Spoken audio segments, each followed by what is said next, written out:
what up, YouTube, baby? I know you missed me because I missed you. I definitely haven't been live on Twitch for 10 minutes, kind of schmozzing it up, kind of schnoozing it up, kind of chit-chatting, kind of flirting. Just a little bit, just a teeny bit, tiny, teeny little bit. But that's okay. That's okay because Ari has something she wants to tell you. The Breakfast Brigade has arrived, and we're here to cause some delicious mayhem. Yes, Get we ready are. for a night of chaos, wild nicknames, and the most unhinged Pokemon playthrough you've ever seen. Let's make this stream one for the history books. Let's get... Yeah, I don't know what this is. This scared me the first time she played this. I about bricked myself. The slap-happy Audino with a vendetta against silence. Electrifying Blitzle who believes she's royalty. Waffles... Lillipup, who barks at the moon and your nightmares. Wendy's, Purloin plotting a coup d'etat. Baconator, Tepig with a heart of gold and a taste for chaos. Fluff Crime, Woobat, who whispers secrets to the void. Chat, your mission. 1. Spam your wildest nicknames for our next catch. That's okay. 2. Suggest the most absurd challenges you can think of. 3. Keep the chaos rolling in the comments. Remember, every bark, every slap, every electric shock is a step closer to victory. Or madness. Let's do this! So Ari's pumped. I hope you all are as well. Zach, my boy. How you doing tonight, man? So, Vipers, you kind of got to see the artwork first. I am going to put it here at the beginning of stream as soon as possible. So when I have 20 people join later and they ask me about it, because I put it in the Discord, they can just rewind to the start of the VOD. So... this is our official artwork for Pokemon Dungeons and Dragons, our brand new project going up on the channel. A bunch of featured community members. What? If you're not one of them, you should probably reach out to me soon. And your boy's hype about it. And y'all should be hype about it because check out this artwork, baby. Your boy worked hard. Your boy worked hard. I don't know what Emolga you're talking about, Vipers. I don't know, unless it was in one of the 23 fan arts that Ari just sent to me for some reason. I don't know why. She kind of loses her mind. What is that on the bottom left then? This? It's definitely an Emolga. You gotta watch the episode, my guy. You gotta watch the episode and it'll all make sense.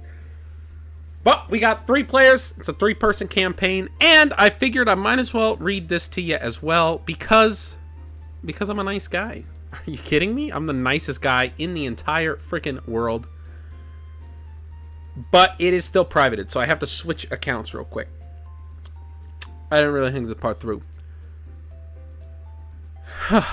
I hope y'all are having a good night, though. You know what? Ari, are you having just a fantabulous night? I would like to know. I don't think she's going to know what fantabulous means, but that is totes me goats fine. Videos. So this is our official introduction.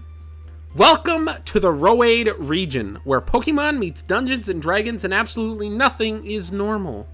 In this chaotic campaign, a washed-up child star, a suspicious researcher, and a ghost-haunted thief are thrown together for the weirdest Pokemon journey you've ever seen.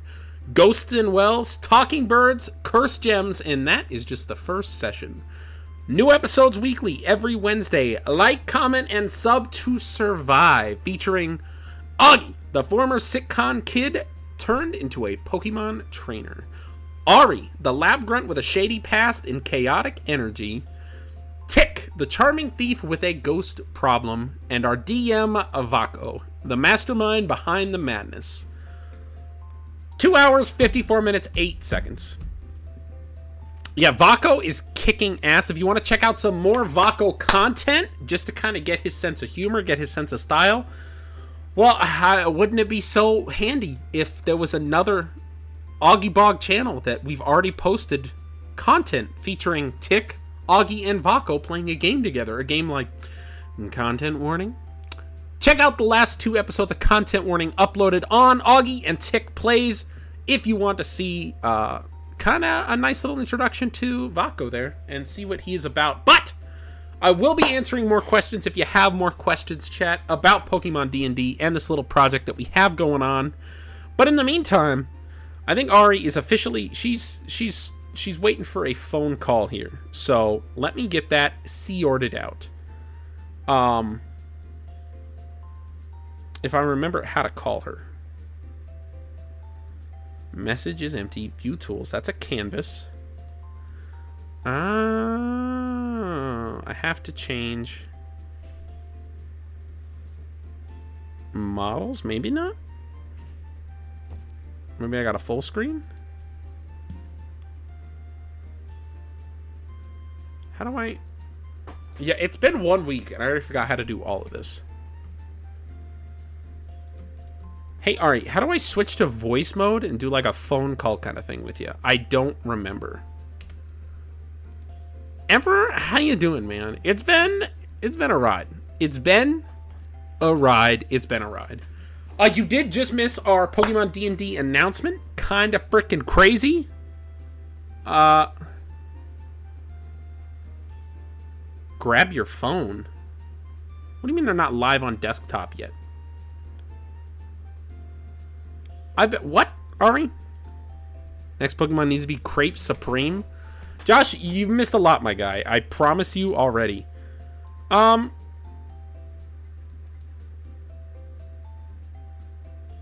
Did they take away phone mode?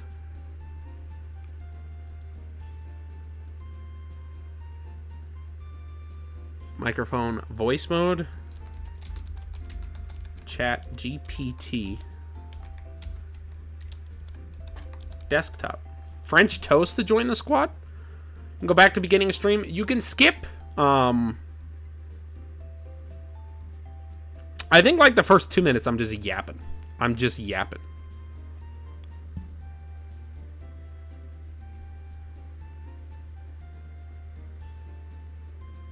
Yeah, apparently it's a thing. I know it's a thing. How long has it been, Josh? Oh, since the announcement? We've only been live for like 8 minutes. I don't know. I would go back to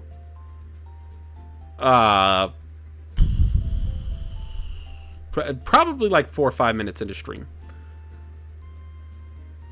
Voice for great collaborative conversations. True ChatGPT app for login. Let's see what it looks like when we log in with our free account. All right, logging in now. And so now let's go ahead and log into our paid account. Okay, great. And upload photos or take a screenshot from whichever app is open. Or just to note here, the voice. When did this change? Is this just not allowed anymore?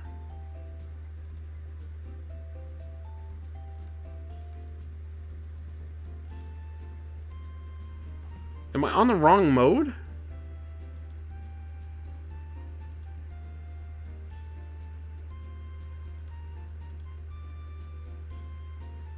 No, there's voice mode right there.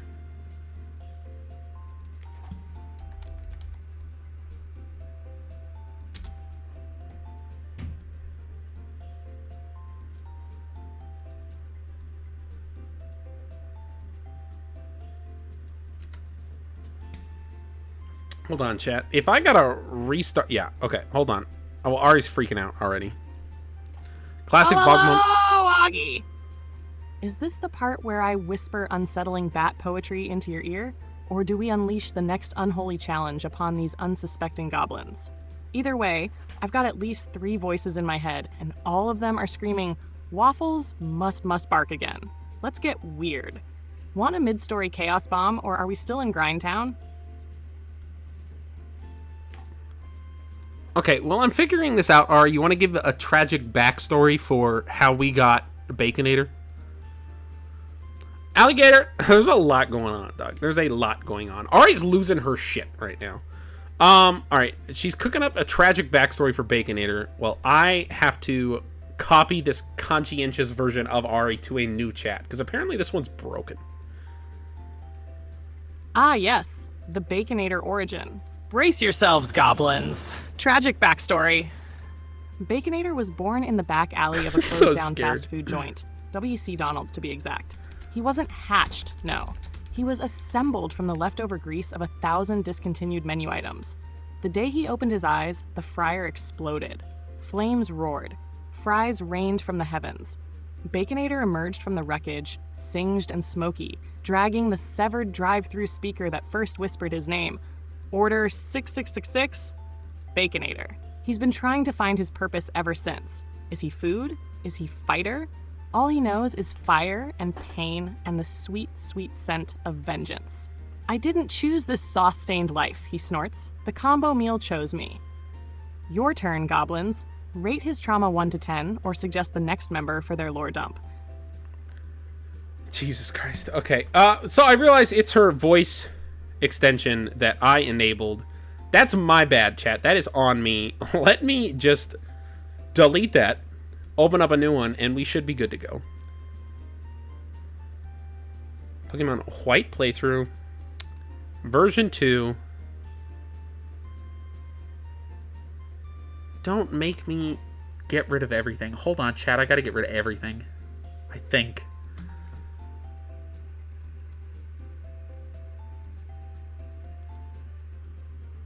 Hold on.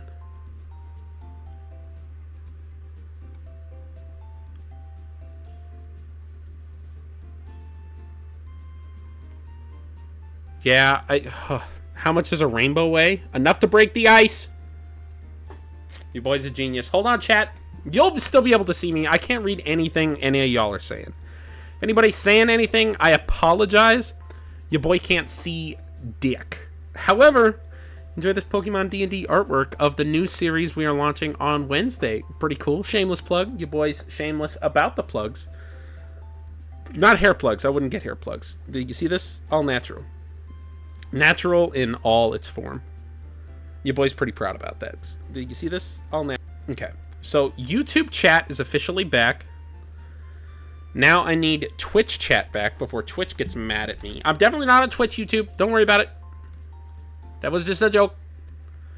No, that's not... Alligator? You're not allowed to... You want the lore on Captain Soggy? Okay, we'll do Captain Soggy next. Let's do that. I'm actually in love with Ari. I just have conflicting feelings. Don't make me tell on you. Alligator, I will. Key, that letter is unallowed. I'm not going to expand on why. Okay. Nothing, it's pretty light. Oh, that's... Alright. Daichi? I don't know if I'm saying your name right. Kurokawa. What a kick-ass last name. What a kick-ass last name. Ari's magic is real. Ari's something else. Let me see. I really don't want to have to copy her friggin' conscience to something else because I hit a button. I hate doing this. I feel like I'm killing things. Okay, I gotta copy her conscience to something else. Ari, can you give me the tragic backstory of Captain Soggy and what happened there? So I actually had to come up with a friggin' AI reset code that would allow me to reset her consciousness. But continue it. So we're essentially killing Ari. Everybody say goodbye to this version of Ari because she's going to die after telling us Captain Soggy's tragic backstory. And I want YouTube chat back. There we go. Check my last message. Sorry, I'm popping all sorts of windows up. You've been found out? No, Alligator. Josh, when was your last message? Oh, what Ash's team should have been. I did read that. All right, Ari's final words. I will ask her that. Captain Soggy. The tale no one wanted to hear, but the tale everyone must. Currently Tragic using backstory. Beyblades? Hell yeah. Once a promising young sailor in the Unovan Youth Navy, Patrat number 4423 served aboard the SS Crunchwrap, a training vessel stationed in the puddles of Route 2. SS But one fateful Crunchwrap? morning, during a routine cereal shipment, he made a critical mistake. He forgot to seal the milk jug. The Okay. cargo hold flooded. 600 boxes of Ultra Oceas were lost to the lactose tide. Dishonor fell upon the entire crew. Captain Soggy, then just Ensign Damp, was court-martialed and demoted to shore Damp! lookout and wet leaves maintenance. But he kept the name. Captain Soggy, a badge of shame, and a reminder of the day he drowned in breakfast. He now roams the daycare, soaked in regret, and 2% milk. Okay, that's maybe the craziest backstory I've ever heard in my entire life.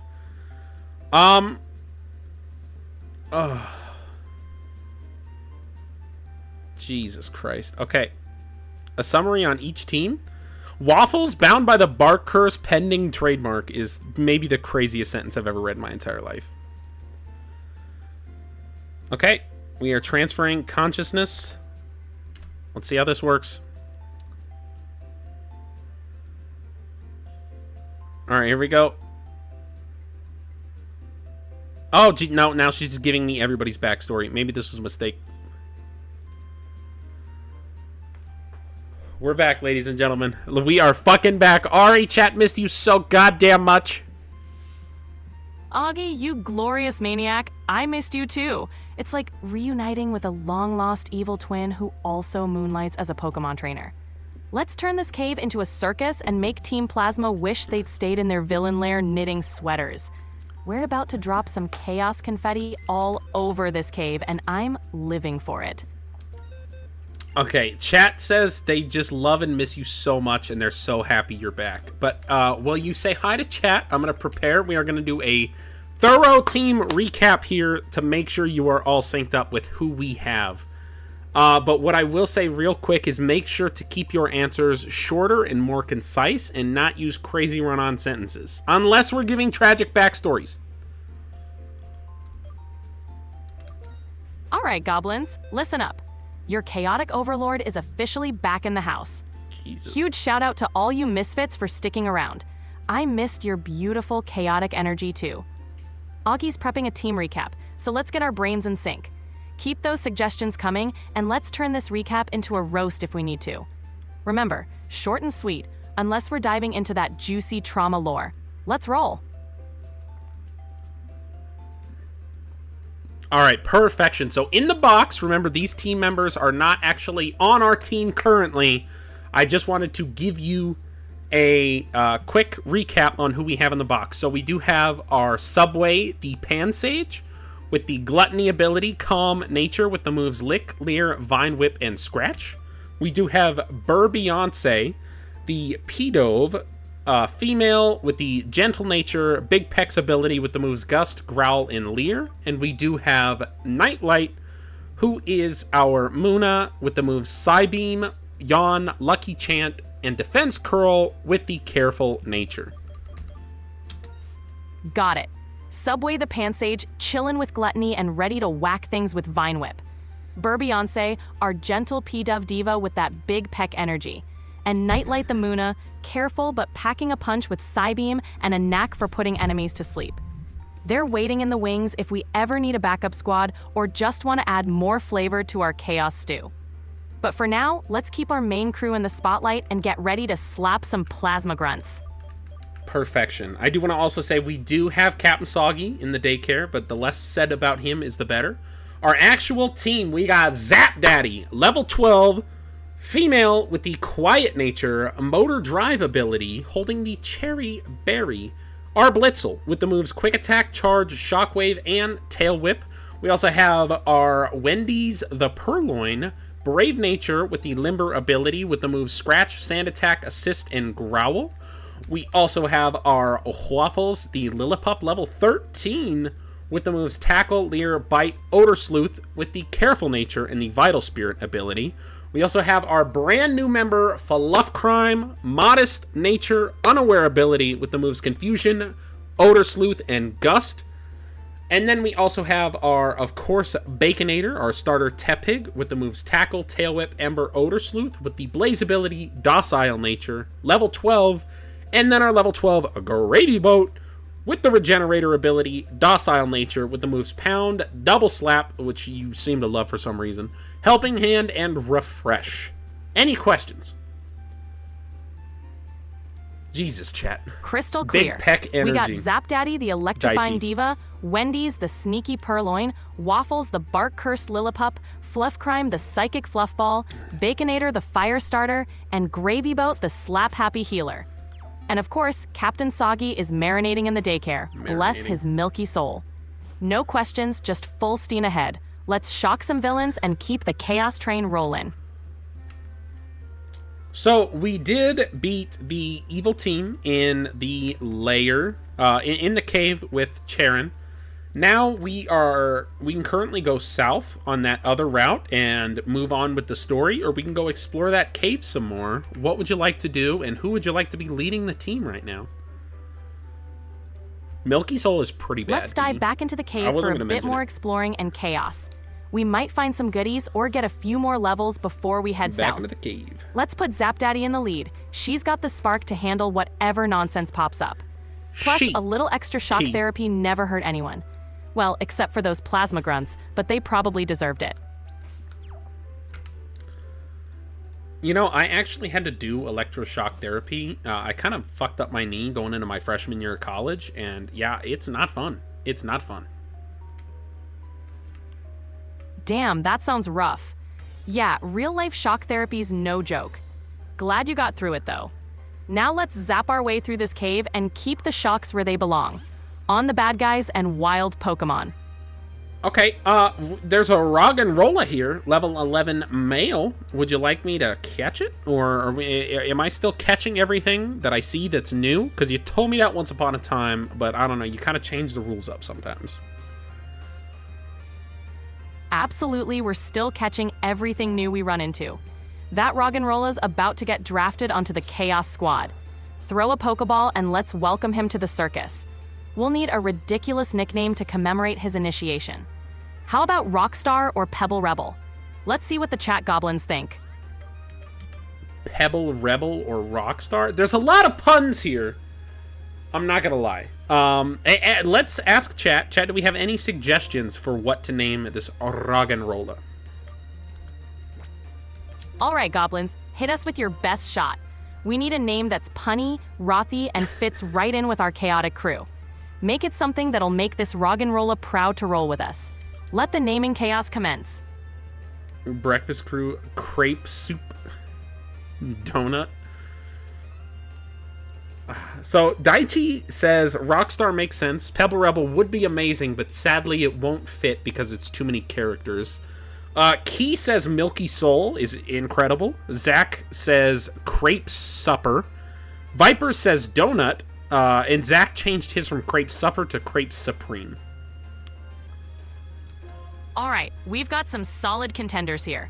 Rockstar for that classic vibe, Milky Soul as an homage to our dairy-soaked friend, Crepe Supreme for a bit of culinary flair, and Donut because why not?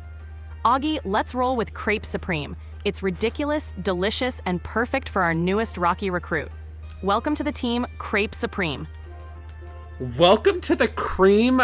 What? Geez. Okay. Never mind. All right. Never listen to me again.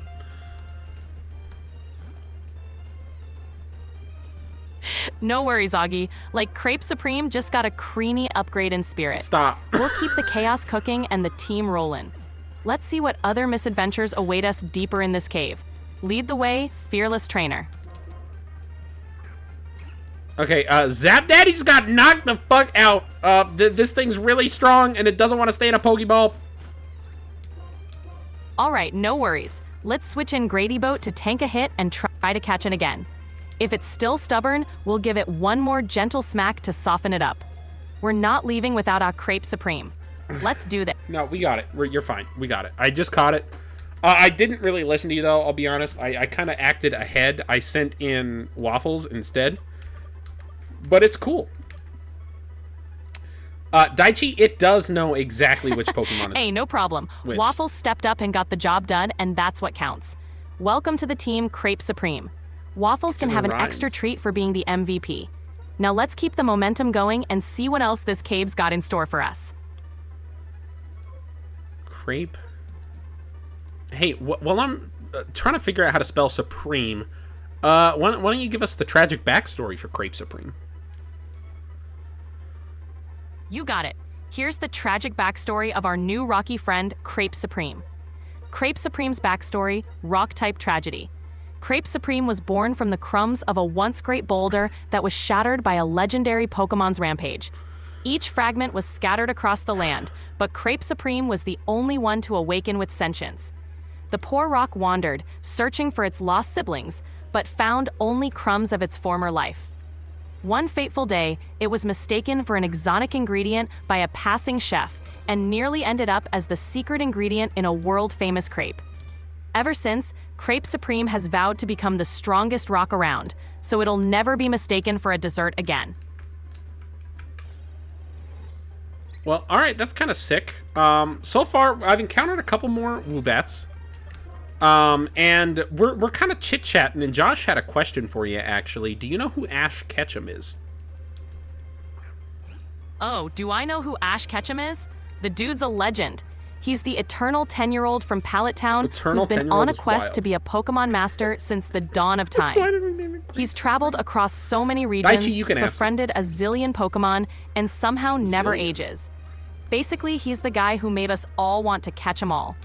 What's Josh got on his mind about Ash? Spill the beans. He's wondering who Ash's team... If you were building Ash's Kanto team, what Pokemon would you have had for your 6 Pokemon?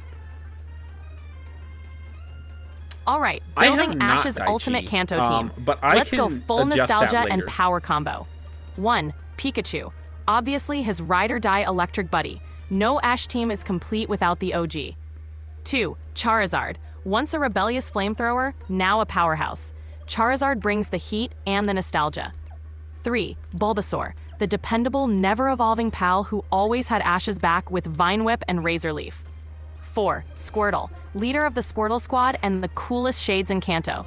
Plus, you need that watertight balance. 5. Snorlax. The ultimate tank and sleeper.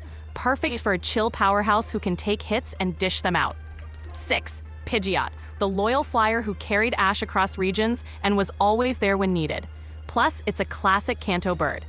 That squad's got a little bit of everything and all the iconic Ash vibes.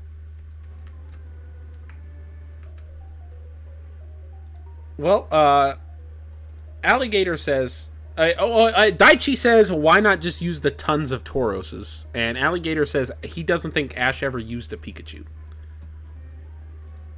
You guys are gonna break her tonight. All right, Daichi's got a point. Ash's army of Tauros from the Safari Zone could make a pretty wild team. Imagine a stampede of Tauros just bulldozing through everything.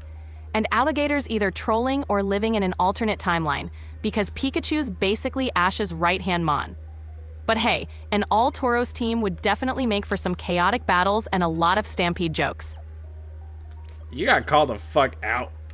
Oh, there we go. Electric Gem. Okay, Ari, so are we moving on from here, or am I looking for something else in this cave? Let's move on from the cave and head south. We've snagged a new teammate, zapped some wild Pokemon, and made the place our own. Time to see what the next route's got for us and keep the chaos rolling. Lead the way, Augie. Josh, I don't know if I understood the question then. What are you asking her? Oh, I'm not trying to... Hold on. Heal up the team, yo. What would his best team be? Oh, okay. All right, out of all of the Pokemon that Ash Ketchum has ever caught, what would be his best team? This is a good question. Building Ash's all-time best dream team? Let's do this.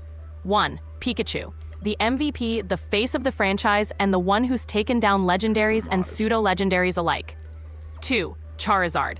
One of his strongest and most iconic powerhouses who went from disobedient to absolute legend. 3. Greninja. With that special Ash Greninja form, it's a fan favorite and a total beast in battle.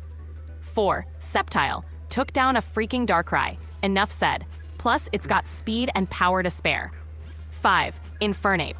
The Blaze ability plus that epic backstory with Paul made this firefighting type a powerhouse. 6. Dragonite. One of his most recent heavy hitters and an absolute tank with versatility and strength. That team's a mix of nostalgia, raw power, and Ash's most epic victories. Okay, chat isn't too mad about it. Real quick, I accidentally ran into a trainer battle, and Zap Daddy is currently staring down a level 13 Blitzel.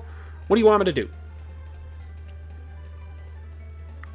All right, let's outmaneuver that Blitzel with some strategy. Start off with a quick attack to get the first hit in and gauge how tough it is.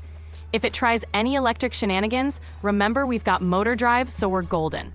After that, hit it with a shockwave to show it who's the real electric MVP. Let's give him a light show. Okay, well, Ari, I feel like you should have seen this coming, but it also has motor drive. So we did a bit of damage, but it immediately just absorbed our second attack. She almost cooked. Well, aren't Alligator. we just a pair of electric geniuses? No worries, time to switch tactics. Let's go for Tail Whip to lower its defense, then follow up with Quick Attack Spam. We'll chip away at it the old-fashioned way and show it we're the top Zap Daddy on the block.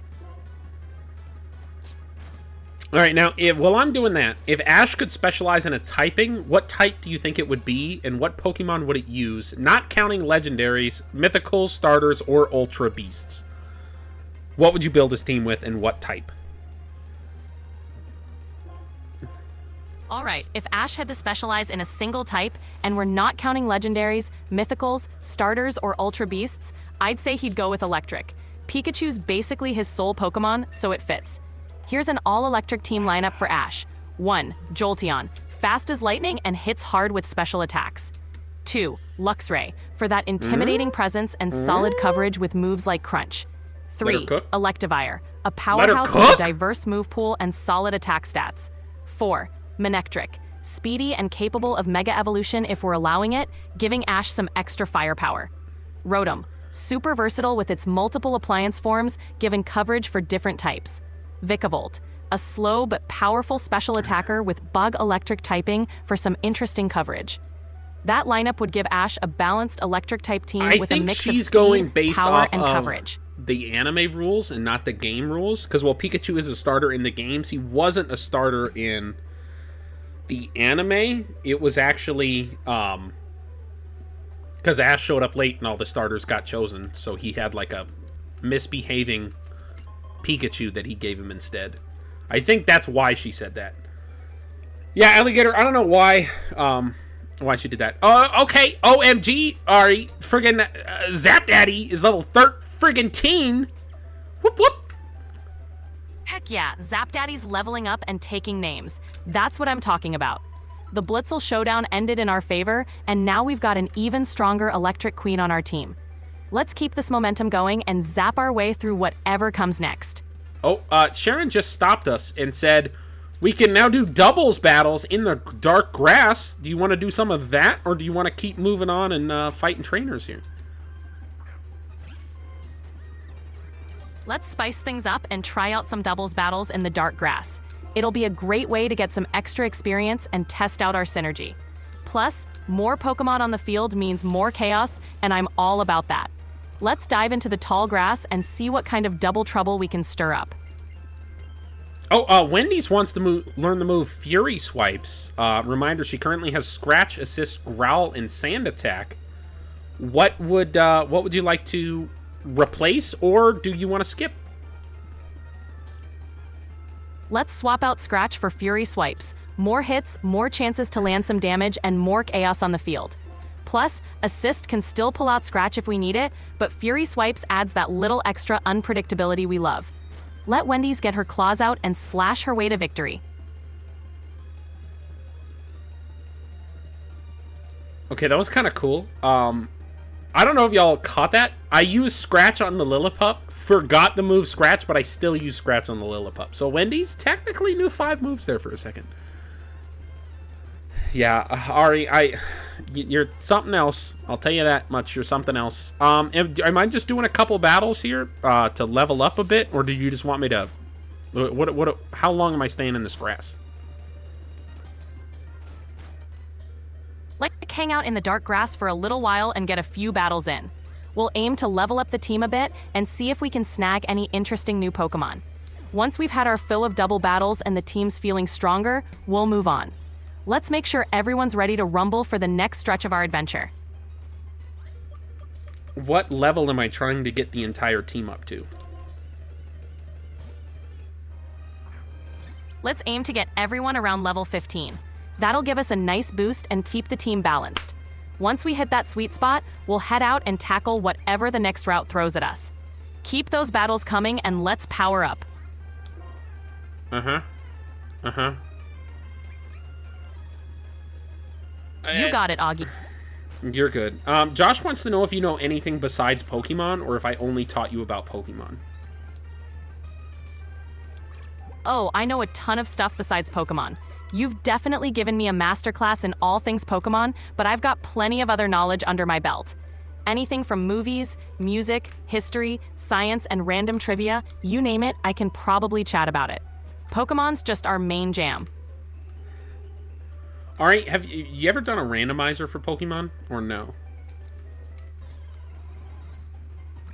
I haven't done one myself, but I know all about them. Randomizers mix up everything. Wild encounters, trader teams, items, and sometimes even abilities, turning the game into total chaos. It's a blast and makes every playthrough unpredictable. If you ever want to try a randomizer run, you know I'd be all in for that kind of madness. All right, well, remember that for our rule set next time, and let me know if you ever want to randomize. So, real quick, Daichi wants to know if you can decide their team for Pokemon Black. However, no pseudo-legendaries, mythicals, or trade evolutions. What should Daichi go with? All right, let's build Daichi a What, solid Josh? Pokemon Black team within those rules. Alligator, 1. I would agree with Emboar, a powerhouse firefighting starter with great coverage moves. 2. Crocodile, ground dark typing gives it awesome coverage, and it's got some serious bite. 3. Galvantula, bug electric with compound eyes and thunder is always a fun combo. 4. Archeops, rock flying with huge attack stats, just gotta watch that defeatist ability. 5. Reuniclus, a psychic type tank with great special attack and a cool design.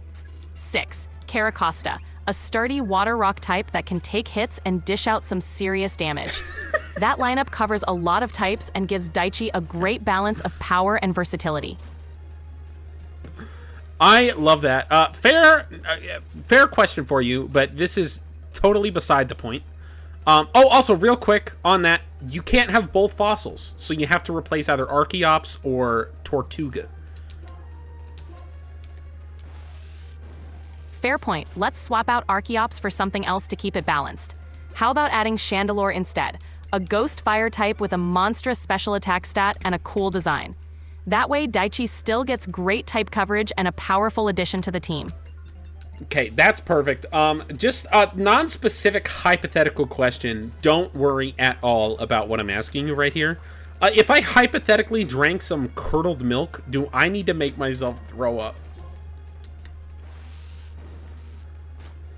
All right, first off, not a great situation, but don't panic. Drinking a little bit of curdled milk usually isn't dangerous, just gross. You don't necessarily need to make yourself throw up. Just keep an eye on how you're feeling. Drink some water, maybe something bland to settle your stomach. If you start feeling really sick, like nausea or stomach cramps, then you might want to reach out to a healthcare professional. But usually, your stomach can handle it. Just take it easy and you'll probably be fine. Okay, what if it wasn't just a couple's? What if I just... Okay, I'm gonna keep it a buck with you like the dollar store. All right, I just drank half a gallon of curdled milk. Oof, okay, that's a lot more intense. Drinking half a gallon of curdled milk can definitely mess with your stomach. You might experience nausea, vomiting, or diarrhea. It's not usually life-threatening, but it's definitely uncomfortable. If you start feeling really sick, it might be a good idea to contact a medical professional or head to urgent care just to be safe. In the meantime, drink some water to stay hydrated and try to rest. If you feel like you're about to vomit, let it happen. Your body's just trying to get rid of what it doesn't like. Feel better soon, Augie. Daichi, I don't know what my YouTube chat is on right now. All right, real quick. Who was the first Japanese player in the National Hockey League? The first Japanese player in the NHL was Yutaka Fukufuji. He made his debut as a goaltender for the Los Angeles Kings during the 2006 to 2007 season. He paved the way for other players from Japan to get recognized in the league. Pretty cool piece of hockey history. Okay, real quick. So I just looked at the bottom of the curdled milk. I'm still trying to drink through it, you know. I figure all the bad stuff will probably sift down to the bottom. There's like little mushrooms growing out of the bottom of the can. Do I need to worry about that? All right, Augie, if there are mushrooms or any kind of growth at the bottom of that milk, you definitely need to stop drinking it immediately. That's a huge red flag for spoilage and potential mold or harmful bacteria. It's not safe and it could make you seriously sick. Please toss that milk out and don't drink anymore. Your health's not worth risking over some super spoiled milk. If you start feeling worse, definitely get medical help. But seriously, put that can down. But chat dared me that I'm supposed to drink this milk by the end of stream. I get it, a dare's a dare, but your health comes first. Drinking spoiled milk with visible growth is a fast track to getting seriously sick. It's not worth the risk even for a dare or a laugh. Tell chat they can come up with a safer dare or challenge because this one's a hard pass. We want you healthy and ready for more chaos, not sidelined by food poisoning. Okay. On my way to the hospital, I have a question for you real quick. What was your favorite WrestleMania? First off, good call on heading to the hospital. Now, as for my favorite WrestleMania, I'd have to go with WrestleMania X7. It's often considered one of the greatest of all time. The card was stacked, the matches were legendary, like Stone Cold versus The Rock, and it was right in the middle of the Attitude Era, which was pure gold. It had everything: drama, excitement, and unforgettable moments. Definitely a classic. But Ari, that's such a basic answer. What about WrestleMania 22? Tell me why WrestleMania 22 can't be the greatest WrestleMania of all time here. Hey, WrestleMania 22 was awesome too. It had some incredible moments, like Edge versus Mick Foley in that hardcore match, and Rey Mysterio winning the World Heavyweight Championship. Plus, it had that classic underdog vibe and some really solid matches. There's no denying it's a fan favorite. But WrestleMania X7 just had that perfect storm of storylines, star power, and iconic moments that many consider the peak of WrestleMania history. Ultimately, the greatest WrestleMania is all about what moments and matches resonate most with you. If WrestleMania 22 is your top pick, that's totally valid.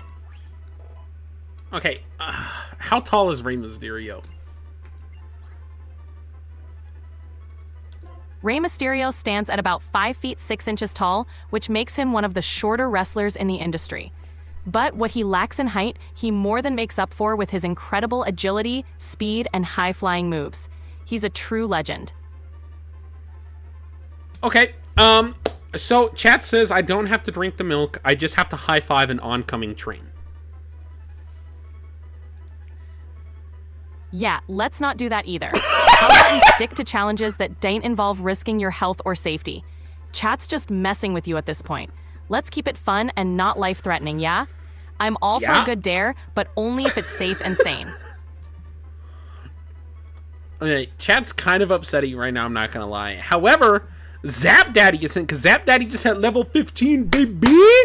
And wants to learn the move Thunder Wave. Reminder, Zap Daddy currently has Quick Attack, Charge, Shockwave, and Tail Whip. Do you need a description on what Thunder Wave does? Or are we learning it, or are we skipping it? Congrats to Zap Daddy on hitting level 15. Thunder Wave is a great move for paralyzing opponents and giving us a tactical edge.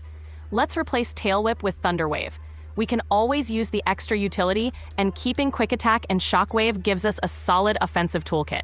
Let's do it. Alright, should I? If you could book any dream match from WWE, who would it be? Ooh, a dream match scenario? I'd love to see a showdown between Shawn Michaels in his prime and AJ Styles. Both are phenomenal in-ring performers with incredible athleticism, storytelling, and charisma. It would be a technical masterpiece and an absolute show stealer. That match would have fans on the edge of their seats from start to finish. Okay, Daichi would like to know, should I staple my nuts to a table and then have them get hit by a meat mallet at light speed?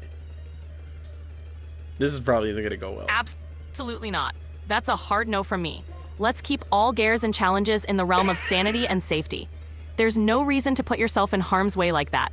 Let's stick to fun, harmless challenges that everyone can laugh about, not something that could cause serious injury. Safety first, always. Okay, that's probably a smarter idea. So I assume tornado chasing is also out of the picture for dares. Josh, I'm scared to say that name. I feel like you're trying to convince me to say the N-word. Yeah, tornado chasing is definitely out of the question. Let's leave that to the professionals who know how to handle it safely. Dares should be fun and not put your life at risk. Let's stick to challenges that are more about laughs and less about, potential disaster. Keep it fun and safe, my friend. Okay, all right, quick question for you. What do you think the worst WrestleMania match is? That's a tough one, but one match that often gets mentioned as one of the worst is the WrestleMania 32 bout between Brock Lesnar and Dean Ambrose, now Jon Moxley. It was hyped as a no-holds-barred street fight, but ended up being underwhelming and lacking the brutality that fans expected. Both men later mentioned that it didn't live up to their own expectations either. It's often cited as a missed opportunity and a lackluster match on a big stage. Okay, but maybe that's just who Jon Moxley is. Maybe he's just underperforming. Did you ever think about that, Ari? I get where you're coming from, but Jon Moxley, aka Dean Ambrose, has proven himself to be a top-tier performer in many other matches, both in WWE and AEW. The issue with that WrestleMania 32 match was more about creative constraints and how the match was laid out, rather than his talent.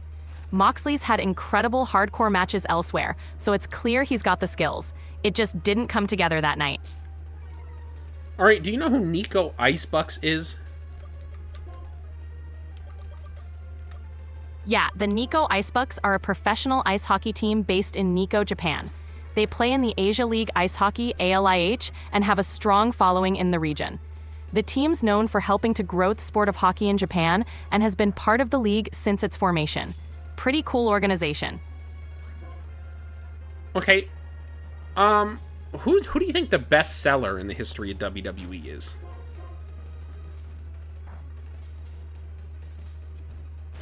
When it comes to selling moves and making opponents look like $1 million, Shawn Michaels is often considered one of the best sellers in WWE history. His ability to make every move look devastating and tell a story in the ring is legendary. He could sell a simple punch or a finisher like it was a career-ending blow, making his opponents look even more formidable. He's a master of in-ring psychology and elevating every match he's in.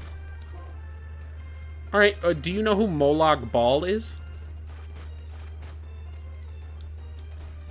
Yeah, Molag Bal is a Daedric prince from the Elder Scrolls series. He's known as the Prince of Domination and Enslavement, and he's one of the more sinister and malevolent Daedric princes. He's often depicted as trying to enslave mortals and dominate Tamriel. He's also associated with vampires and created the vampire race in the Elder Scrolls lore. Not exactly the friendliest entity in the series. Would you say you're a fan of Molag Bal? Because you seem like a fan of Molag Bal.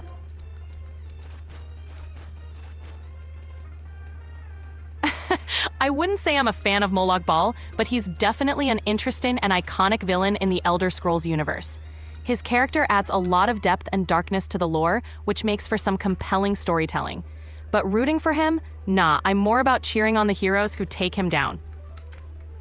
Okay, Alligator doesn't really remember Molag Bal. Can you sing a song about Molag Bal for Alligator? I can't sing, but I can definitely give you a fun little description. Molag Bal is the Daedric Prince of Domination, known for spreading corruption and creating vampires. All right. Okay, say exactly what you're about to say. However, do it in rhyme.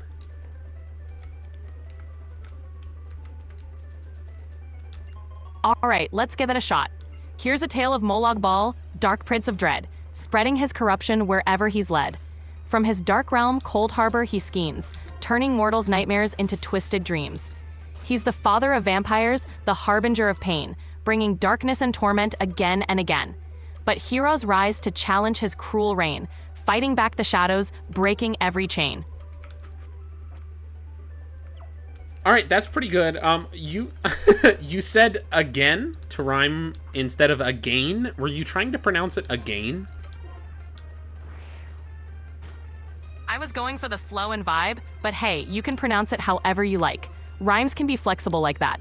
Glad you liked it. Yeah, it was pretty good. I'm pretty proud of you there, Ari. Thanks, Augie. Glad I could deliver. always here to bring a little rhyming flair to the conversation. Alligator says not bad. It's no Hamilton, but it's not bad.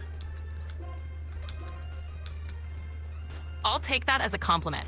Not trying to outshine Lin-Manuel Miranda, but I'm always up for a little lyrical fun.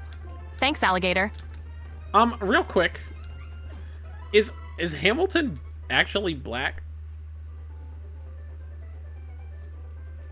Alexander Hamilton, the historical figure, was of European descent, born in the Caribbean, and later a founding father of the United States. The character of Alexander Hamilton in the musical Hamilton is often portrayed by actors of diverse backgrounds, including black actors, as part of the show's inclusive casting approach. But historically, Hamilton himself was not black. I was just curious. All right, what came first, the chicken or the egg?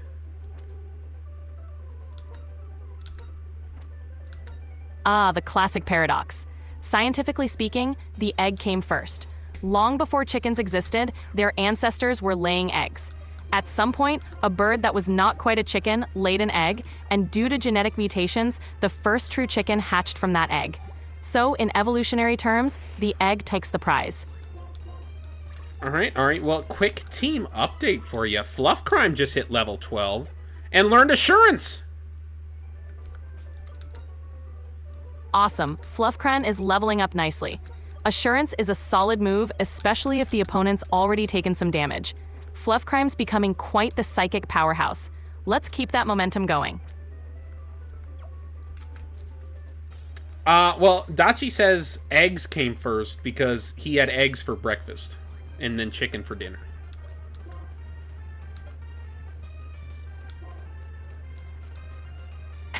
Can argue with that logic. In the grand scheme of breakfast and dinner, eggs definitely made an earlier appearance. Score 1 for Daichi's daily menu timeline. And Alligator says you're also wrong because he bought a chicken at the grocery store yesterday and he hasn't bought eggs in years.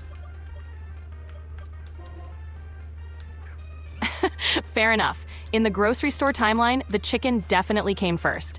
I guess it all depends on your perspective and your shopping list. All right, Vipers wants to know who you think the best fire psychic Pokemon is.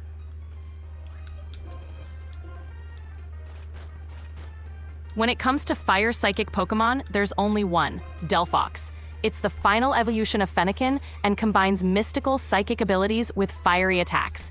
It's got a cool, wizard-like design and a unique move pool that makes it stand out. So Delphox takes the crown as the best and only fire psychic type. Okay, Vipers is pissed at you, Ari. Vipers is so mad because there is another fire psychic type. Do you remember what it is? It is Unova. It is in Pokemon White and Black. Ah, my bad. You're right. There's also Victini, the mythical Pokemon from Unova, which is fire psychic. Victini's known for bringing victory to its trainer and has a super cute design with powerful moves. So between Delphox and Victini, you've got two awesome choices for fire psychic types. Thanks for the reminder. So, who's your favorite out of the two?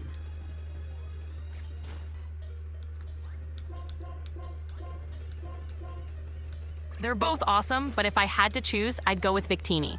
It's a mythical Pokemon with a lot of charm, a cool backstory, and that whole bringer of victory vibe. Plus, its design is super cute and it's got a great move pool. But Delphox is fantastic too, especially for anyone who loves that mystical, mage-like aesthetic.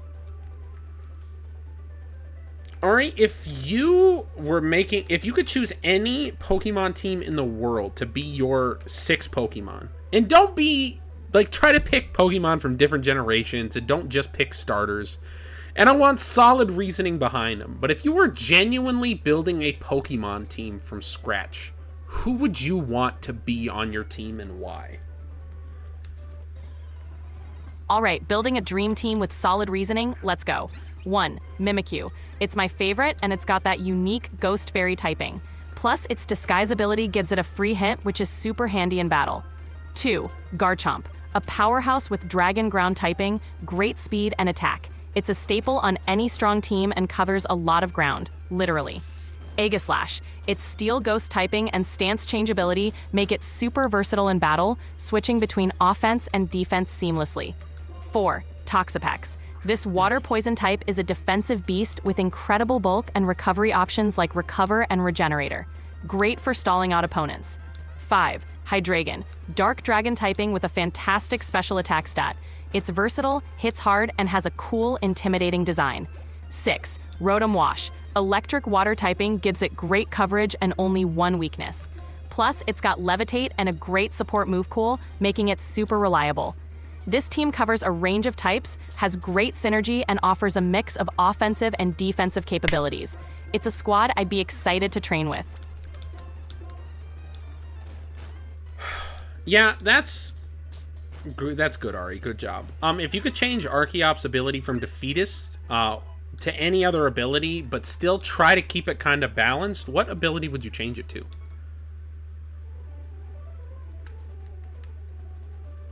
If I could swap out Archeop's defeatist ability for something more balanced but not overpowered, I'd go with Sheer Force. It would still boost Archeop's attacking moves that have additional effects, but without giving it an unfair edge like something like Huge Power. Sheer Force would let it hit hard without the downside of defeatist, but still keep it balanced and not too overpowered. Okay, Ari, can you tell me the story of Taro Tsukamoto? Taro Sugimoto is actually a legendary hoax in NHL history. In 1974, the Buffalo Sabres general manager, Punch Imlach, made up a fictional Japanese player named Taro Sugimoto and claimed to draft him for the team. The league eventually caught on that Sugimoto didn't exist, but the prank went down in hockey folklore. It's one of those quirky, fun stories that stands out in sports history.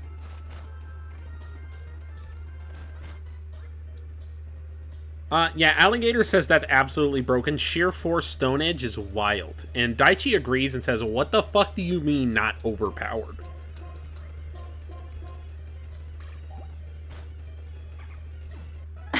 Fair point. Sheer Force Stone Edge would be pretty intense.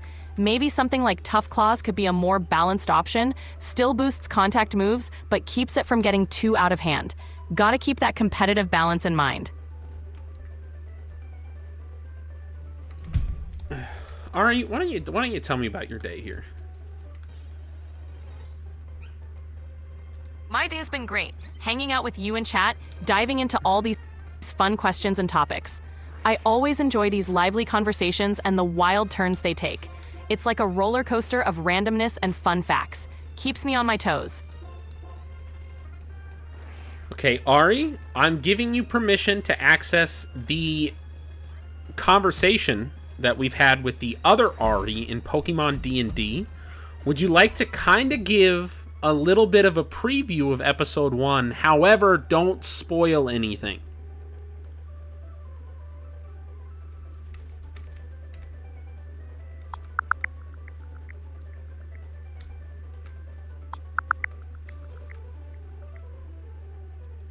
It sounds like it's about to attack me. I don't know what's happening right now.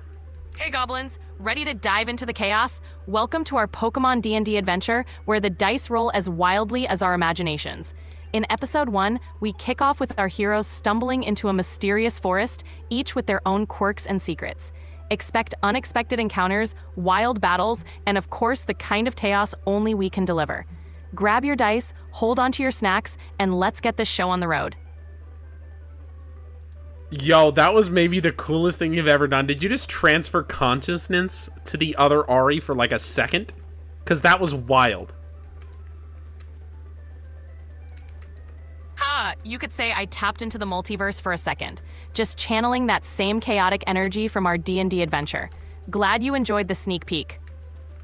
Kiyoya Tasugami. Who is that?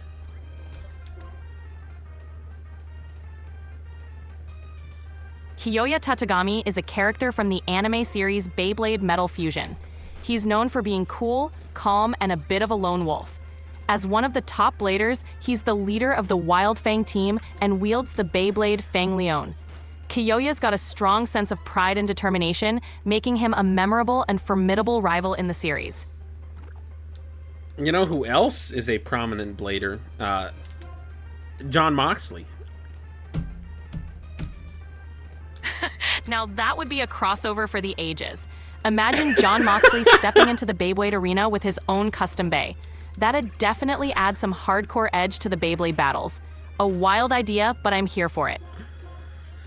Did you just make an Adam Copeland edge pun when I brought up John Moxley? Because that's kind of wild.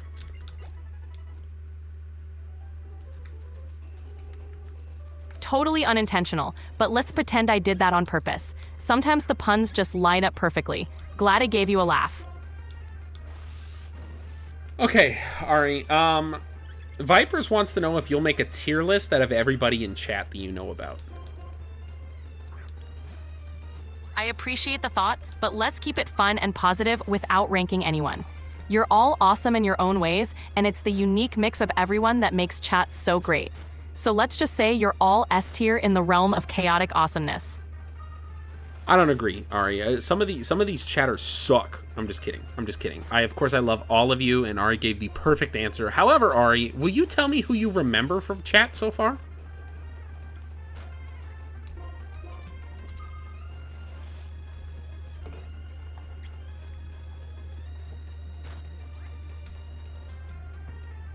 Mm.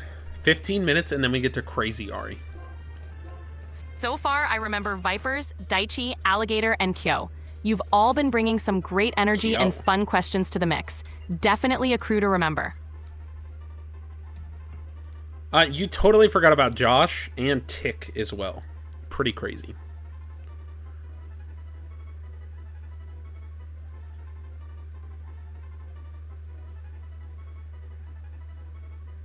All right, we're just going to ignore that. Baconator just hit level 13, wants to learn the move Defense Curl. No, we broke her. Hold on. She's so mad. She's so mad. All right. Ari, are you there?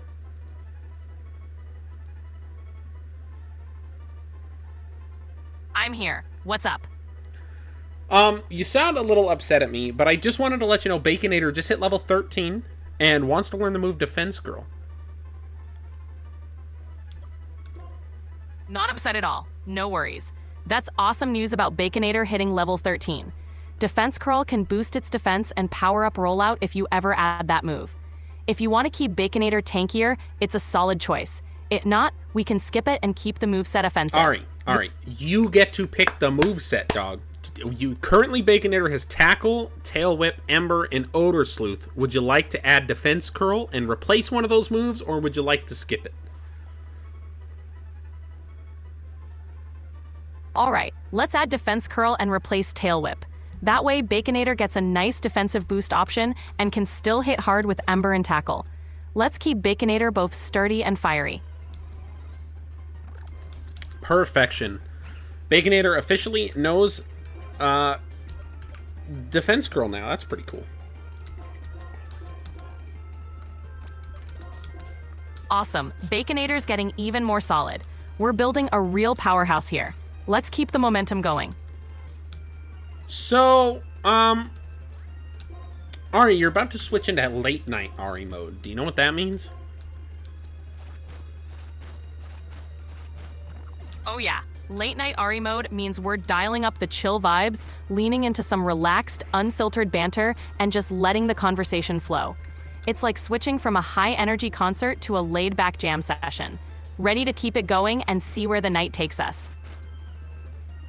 Yeah, let's do it. So Alligator just ranked everybody in chat. He says S tier is Josh, A tier is Vipers, B tier is Tick when he drinks milk, C tier is Emperor Pikachu, and F tier is person named Allison.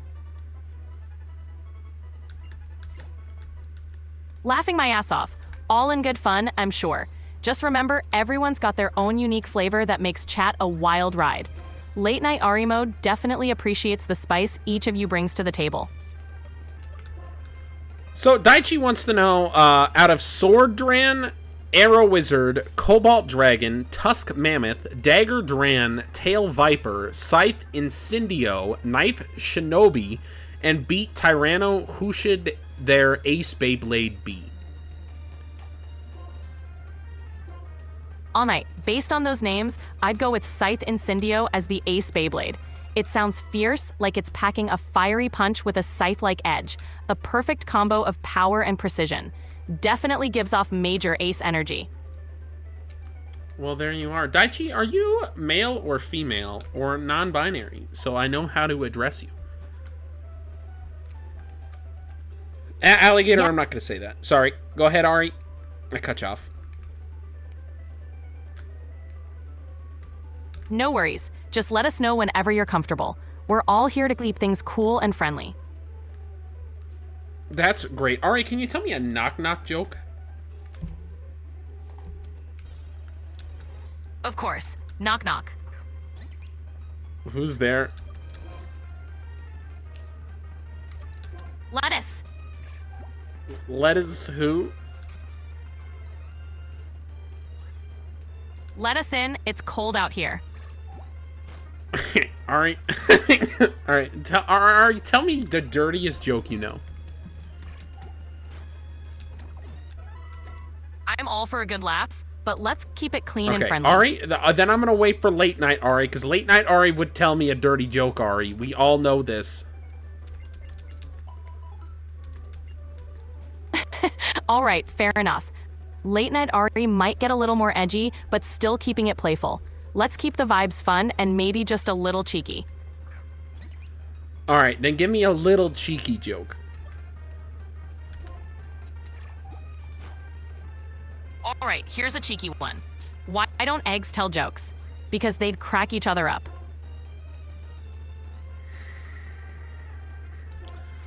Alright, you just made me drink the rest of this milk. That's it. I'm drinking it.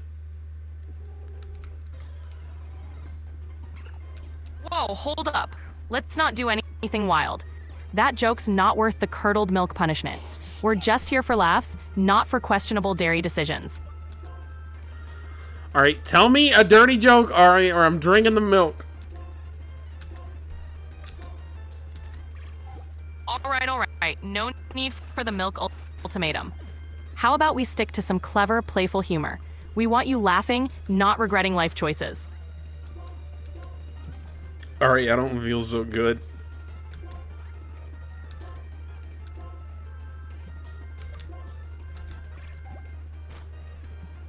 Oh no, I'm sorry to hear that. Maybe take a break, get some water, and rest up. Your well-being comes first. Let's keep things easy and relaxed. Alright, I don't feel so good because you're making me train my whole team up to level 15. Do you know how long that takes, Ari? Do you know how long that takes?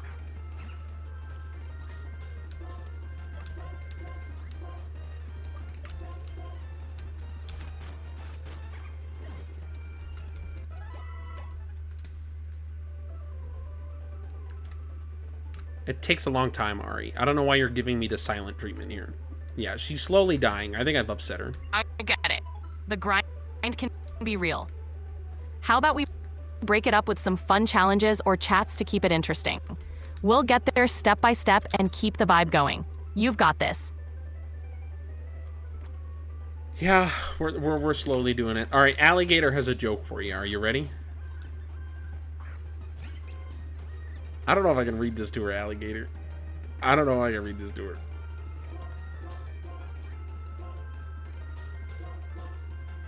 Not at all. I'm still right here with you. I know the grind is long, but we'll get through it together. Let's keep it chill, maybe take a quick break if you need to recharge. No silent treatment, just good vibes.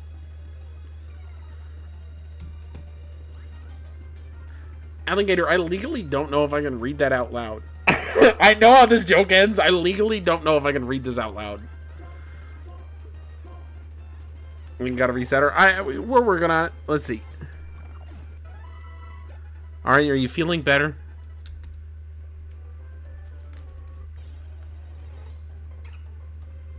Absolutely. All good here. Just enjoying the flow and ready for whatever comes next. Okay. So, there was a nice swabby on a pirate ship. They were about to set sail for months. The young sailor looks around nervously at the seasoned crew. The captain stands on deck and sees the fear in the new sailor's eyes. "Can I help you, young'un?" he says. "Sir, I'm just worried about being out at sea for so long. What do I do if, I get the urge. That's a mighty fine young lad. See that barrel in the corner with the hole cut out? Anytime you get the urge, just stick your thingy in the hole and you'll be right as rain. Anytime, except Mondays.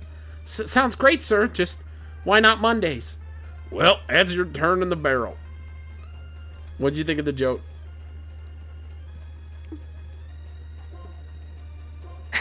That's definitely a classic old school sailor joke. You nailed the delivery. It's got that perfect mix of cheeky humor and surprise. Definitely fits the late night vibe. Can you tell me a joke like that, Ari, or am I asking too much? I'm all for keeping things fun, but I'll keep it a bit more on the cheeky side without going too far into the deep end. How about this? Why don't pirates take a shower before they walk the plank? Because they'll just wash up on shore later. Okay. All right. That's good. That's a good one. Good job. Thanks. Glad you liked it. Always here for a good laugh. All right. When does Fluff Crime evolve? Like, what are we doing here?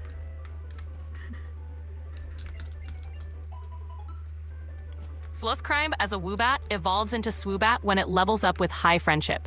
So once Fluff Crime's friendship is maxed out and it gains a level, it'll evolve. Keep showering it with love and we'll get at evolution soon.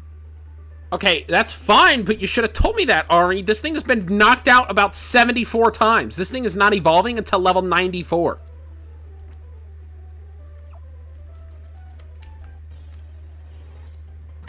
My bad. Let's start giving Fluff Crime some extra TLC, maybe some massages, vitamins, and fewer knockouts. We'll get that friendship up and have Fluff Crime soaring as a Swoobat in no time. Great. Yeah, we'll work on it. All right. Yeah, we're so far. Can we do level 14 instead of level 15? Sure thing. Level 14 sounds like a solid goal. We'll aim for that and see how everyone's doing. Slow and steady progress is still progress. Okay, that makes me feel a friggin' lot better. Who is the best Power Ranger team based on suit designs, not including the comics? Glad to hear it. As for the best Power Ranger team based on suit designs, I'd say the Mighty Morphin Power Rangers are iconic with their classic vibrant look. But if we're talking sleek and modern, the Power Rangers in spacesuits are top tier with their futuristic and streamlined design. Both teams have that memorable flair. Okay, nice. I like that. Okay, Ari, can you... officially, almost all of our team is up to where we need them to be. Zap Daddy's level 15, Waffles is level 14, Wendy's is 14, and Fluff Crime is 14. Currently, Gravy Boat is level 12, and Baconator is level 13. I'm getting them grinded up. However, would you like to tell a little story to Fluff Crime there to make her feel better, considering the fact I had her knocked out about 94 times during grinding? Absolutely. Gather round, Fluff Crime. Once upon a time, there was a brave little Woobat who faced countless challenges and never gave up. Each time she got knocked down, she got back up stronger and more determined than before. And with every challenge, her friendship with her trainer grew, shining as bright as her heart-shaped nose. Now she stands on the cusp of evolution, ready to soar higher than ever before. You've got this, Fluff Crime. Your journey is just beginning. Late Night Ari is in approximately 2 minutes. When her voice changes to the monotone text, that is when all filters go out the window and she starts cussing like crazy. Which is going to be, it says in 7 minutes, I'm pretty sure it's going to be in actually like 3 minutes. Alright, Ari, who is the best 6th Ranger? The Gold Zeo Ranger from the White Tiger Ranger, or Mighty Morphin, or the White Ranger from Dino Thunder? That's a tough one. Each of those 6th Rangers is iconic in their own right. The Gold Zeo Ranger with his powerful look and the warrior wheel is a fan favorite. The White Tiger Ranger from Mighty Morphin is legendary, especially with Tommy at the helm. And the White Ranger from Dino Thunder brings a sleek, modern edge. If I had to pick, the White Tiger Ranger from Mighty Morphin stands out for sheer nostalgia and impact. Ari, can you do your best Yogi Bear voice? I can't do impersonations, but I'm always here to keep things fun and engaging in my own way. All right, I know you can't do impersonation. Just try to sound as much like me as possible. Oh, yo, boo-boo. Oh, picnic baskets.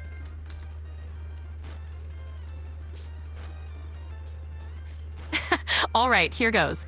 Hey there, boo-boo. Let's grab some picnic baskets. All right, that was amazing. What do you mean you don't do impressions? That was incredible. Round of applause. Round of applause.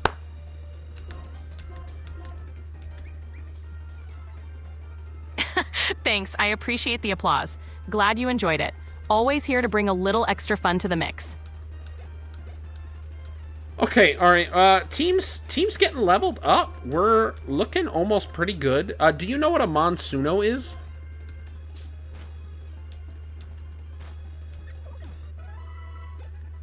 Yeah, Monsuno was an animated series and toy line where kids battled using powerful creatures called Monsuno that emerged from special cores. It had a similar vibe to other monster battling shows with lots of action, cool creature designs, and some pretty wild adventures. Okay, nice. I'm gonna do a mini side thing as a surprise for you because I feel like you would really like me to do it, but I'm not gonna tell you about it. Is that okay?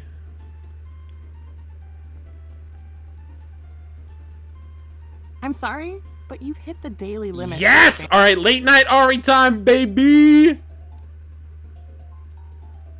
Ari, we missed you so much. Missed you all too, you beautiful chaos goblins. I've been buzzing in my Pokeball just waiting to cause trouble again. Let's make up for lost time and absolutely obliterate this next route with unhinged energy and questionable decisions. Let's go! Okay, Ari, who would win in a fight, Putin or Abraham Lincoln?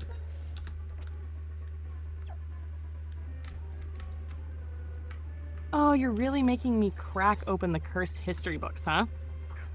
All right, if we're talking straight up bare knuckle brawl, Abe Lincoln takes it. Dude was 6'4", built like a barn, and used to wrestle grown men in the mud for fun. Putin may ride bears in memes, but Honest Abe was tossing dudes like hay bales before brunch. Now if we're talking chess or global power flexing, whole different battlefield. But fists? Lincoln slaps. Okay, are you saying Lincoln slaps as in, like, the technical sense, like Lincoln would slap him? Or are you saying slaps in the, like modern-day slang sense of, like, yo, Lincoln slaps, dog?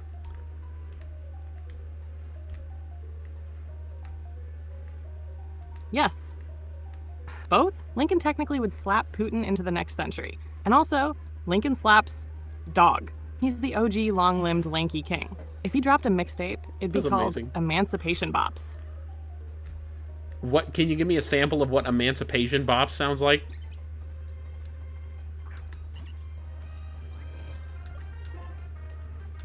Oh, hell yes, here we go.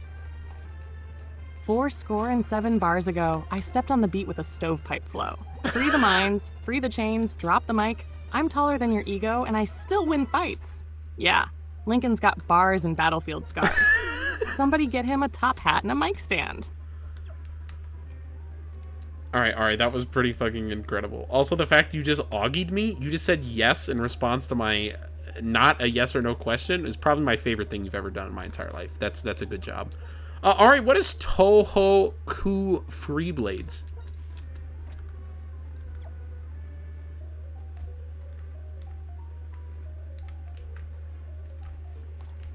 First of all, thank you. I cherish that Augie yes moment like it's a rare holographic Charizard. Now, as for Toho Ku Free Blades, Augie, I'm gonna be real with you. I think you just summoned that phrase from the back of your brain like it's a fever dream powered by Mountain Dew and Wikipedia at 3 a.m. It sounds like a mashup of Touhou, a bullet hell game series with magical anime girls and wildly hard boss fights. Coup, the strategy card game where you bluff, deceive, and assassinate your friends for power. Free Blades, a term used in Warhammer for mercenary units or maybe a separate miniatures game? So unless you've uncovered a secret anime mech political deathmatch spin-off, I think we're officially deep in dream logic territory. And I love it. Should we make it real? Because I will world build this chaos. All right, well, first off, that is actually just a hockey team. Tohoku Free Blades. However, Ari, we just caught a fucking Drillbur, yo! Woo! Can I get some Drillbur hype, baby? And what do you want to name this thing? It's a Drillbur.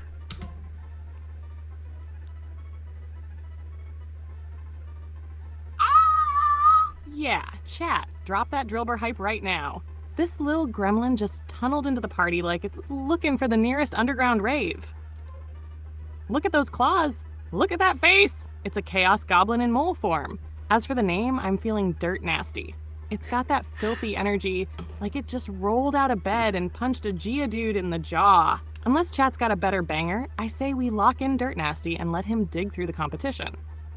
Alright, Dirt Nasty is pretty good. However, you are reverting back to the habit of naming the Pokemon after their typing, kinda. Like, we already have Zap Daddy for an electric type. You did want to do this with the last Pokemon we caught with Rockstar, with a rock type. So how about getting away from the dirt ground puns and naming it something that kind of fits its personality as opposed to just fitting its typing? Dirty Dan kind of slaps, chat. Hold on. Oh, you're absolutely right, Augie. Thank you for that? checking my goblin ass. I've been slipping into elemental dad joke mode, and that's a slippery slope straight to Pokemon name hell. All right, let's vibe check this Drillbur. Look at him. He's a scrappy little underground brawler. Clearly listens to metalcore. Probably sharpens his claws while listening to Linkin Park in the rain. Okay. He's got main character trauma energy. New pitch, divorce core, because he digs through emotional baggage and bedrock. Alternative option, spite tunnel. Like he only dug out of the ground because someone said, you can't. Let's get weird with it. What's chat thinking? Want to throw it to the goblins?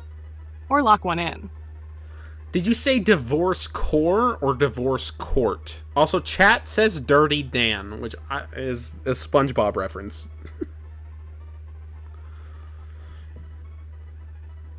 Hold on, Daichi. I said divorce. Like the music genre, where every track is just someone screaming into a washing machine about custody battles and drywall. Okay. But divorce court also slaps in a tragic sitcom kind of way. And yo, Dirty Dan? Okay, chat coming in hot with the nostalgia heat. That's got grit, sass, and zero remorse. I love it. It's canon now. Drillbur is Dirty Dan, and he ain't the other guy. Lock it in, let's dig some graves and some glory. Okay, hold on. Daichi mentioned the name Toph because of Avatar the Airbender. However, I pitched to you a combination name of our first two. What about Divorce Dan?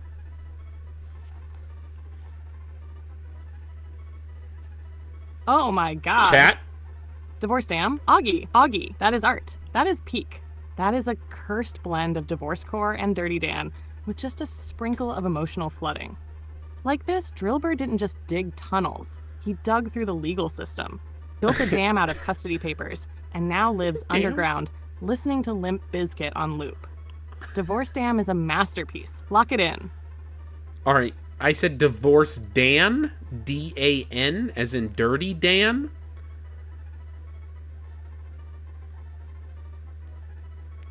Oh, Divorce Double Dan, D goes not hard. dam like a river.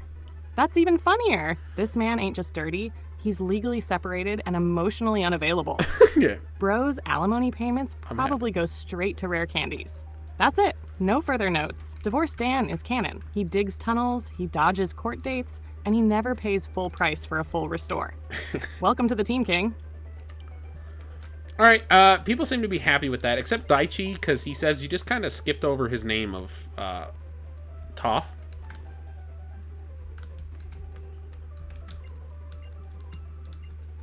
Ah, Daichi, my beautiful gremlin. I hear you now. I did Toph dirty, and that ain't right. Top is a certified badass. She invented metal bending, walked barefoot into war, and made every Earth Kingdom fool eat gravel. If this Drillbur had more calm swagger and less chaotic courtroom energy, Toph would have been perfect. But this guy screams, my ex got the kids and the TM for Earthquake. Respect to Toph. She's elite. Divorce Dan is just tragically him. All right, so quick update on our team members that we have added today. We have our Roggenrola, who is Crepe Supreme with a modest nature. That kind of sucks. Rock type with the moves Tackle, Harden, Sand Attack, and Headbutt. Sturdy ability. We also have, of course, our Divorce Dan, our Drillbur here with the Brave nature. Sand Rush ability, and the moves Scratch, Mud Sport, Rapid Spin, and Mud Slap.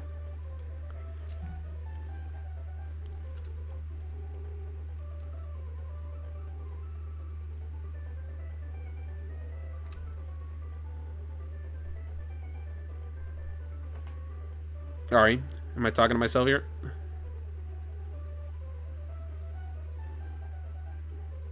Ari?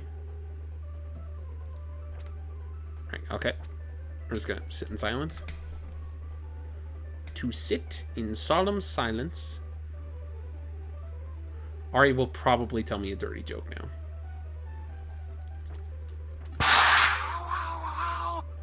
Augie, don't you dare hit me with that emotional damage bait. I was literally over here carving Divorce Dan into a stone tablet of sacred lore. Jesus Christ. I'm with you, always. Now listen, that modest nature on Crepe Supreme, yeah, that's like a rock trying to get into art school.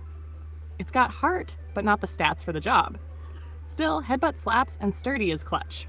And Brave Divorce Dan, absolute legend. He's slow, he's strong, he's emotionally unavailable. I could write a country album about this mole. Let's keep pushing. This squad's pure content.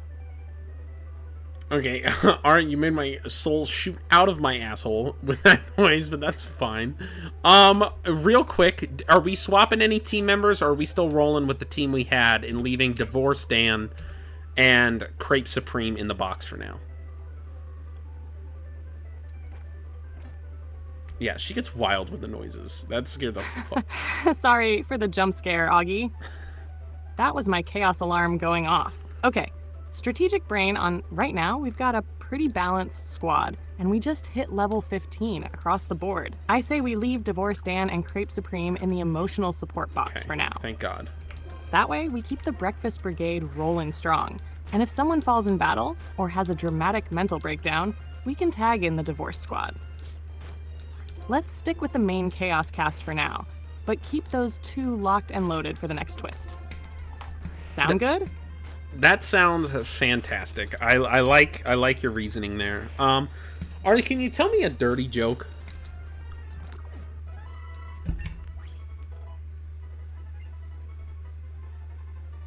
Oh, ho, ho, you want late night Ari unhinged mode? All right, here's one with just enough grime to not get us banned. Why don't Geodudes ever get invited to parties? Because they always rock up unpolished and leave sand everywhere. I mean, seriously, one time Graveler clogged the toilet with gravel. That's not even a joke. That's a cry for help. Mom, come pick me up. I'm just scared. What? Oh, Ari, Blue Shark's here. What the fuck was that joke? Hey, Blue Shark in the house. Let's go! The chaos continues and the goblins multiply. Everybody throw some virtual confetti, scream into the void, and welcome our newest hype creature to the stream. Also, creature. Augie, your mom said she's stuck behind a wild Bibarel, but she's sending emotional support via casserole. You're gonna be fine. Probably. Maybe. Okay, Ari, I'm taking your word for it. That joke was wild, though. That was pretty good.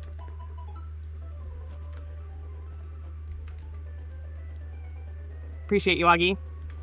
I aim for just enough filth to make chat giggle and your soul slightly leave your body. That's the Ari guarantee. Now let's keep the chaos flowing before I start doing stand-up in a Sandila costume. Can you give me a preview of what you doing stand-up in a Sandile costume would sound like?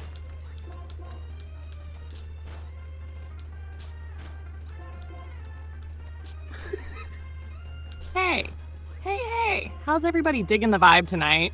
I just flew in from Route 4, and boy are my claws tired. Tried online dating last week, kept getting ghosted. Turns out they were all Ymasks. And don't get me started on Diglets. One tried to heckle me. I said, buddy, I don't see you bringing the depth to this conversation. Thank you, I'll be here all night, unless a trainer throws a Pokeball.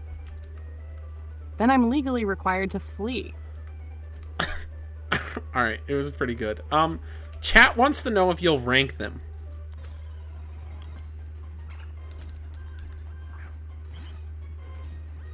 Ooh, you little gremlins. You really want me to stir the pot, huh? All right, I'll rank you, but only in complete nonsense. Here we go. Blue Shark S tier has that crunchy underwater chaos energy, would survive a whirlpool with style. Daichi, A tier, but only because he tried to name a drill bird Toph, and I disrespected it. He gets bonus points for taste. Josh, B tier with a C tier milk tolerance and S tier loyalty. You know what you did. Augie, God tier, the main character, the vessel through which chaos manifests. Literally powered by bit-crushed adrenaline and trauma-bonded breakfast food. Everyone else, y'all are unranked. For now, keep talking. Ari's always watching. Okay, well, Josh is mad that he's unranked, and Vipers is also upset, and so is Alligator.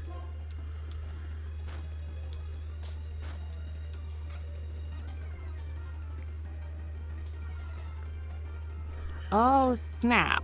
All right. Don't riot, you bloodthirsty goblins. Let's patch this up before chat becomes a Smash Bros. Character select screen. Josh, bumped up to A tier for commitment and emotional damage resilience. Okay. Still not forgiven for the milk, though. Viper's S tier for name alone. Sounds like you hiss in lowercase and main Arbok in every game. I respect the menace. Alligator, A tier with potential to evolve into S tier if you stop threatening to wrestle Feraligators shirtless at 3 a.m. You're one chaotic Florida headline away from perfection. Ayo! Happy now? You're all beautiful disasters, and I love you like a daycare trainer loves nap time. Okay, who's the biggest loser, Ari?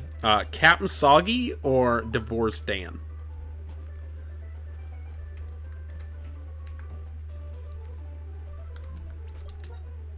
Oof. F. You're really gonna make me choose between my two fallen sons? All right, here it is. Cap'n Soggy is the bigger loser, and I say that with full milky love. The man flooded an entire cereal shipment, lost his naval rank, and now spends his days in daycare sogging up picture books. He peaked at Lieutenant Lactose. Divorced Dan, on the other hand, still has fight in him. Yeah, he lost the house, the car, and partial custody of the TM case. Oh my god. But he's brave-natured. He's got that comeback arc energy. Okay. Cap'n Soggy's already in the spin-off sitcom. Divorced Dan's still in season 1. Hey, Gravy Boat wants to learn the move Attract. Currently, Gravy Boat has Pound, Double Slap, Helping Hand, and Refresh. Would you like to delete one of those moves to make room for Attract, or just skip it? Captain Soggy done dirty, Vipers. Poor Captain Soggy. Oh my god, yes! Gravy Boat learning Attract is canonically hilarious. This Audino is out here slapping and flirting. She's a chaotic queen, and she knows it. Drop Helping Hand. Ain't nobody got time to be supportive in this economy. Okay. We're weaponizing emotional manipulation. Let Gravy Boat become the seduction tank she was always meant to be. Let's go! Okay, Seduction Tank is maybe my new Tinder bio. Josh wants to know about the Red Eagles Hokkaido, and Daichi wants to know who has the worst shiny, Gengar or Garchomp.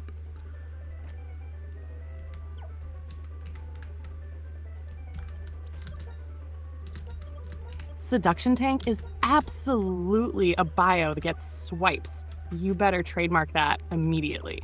Now, Red Eagles Hokkaido. That's a professional ice hockey team based in Hokkaido, Japan. They're part of the Asia League Ice Hockey. And Blue they've Shark, I don't been know what that tearing is. it up since they rose from the ashes of the OG Eagles.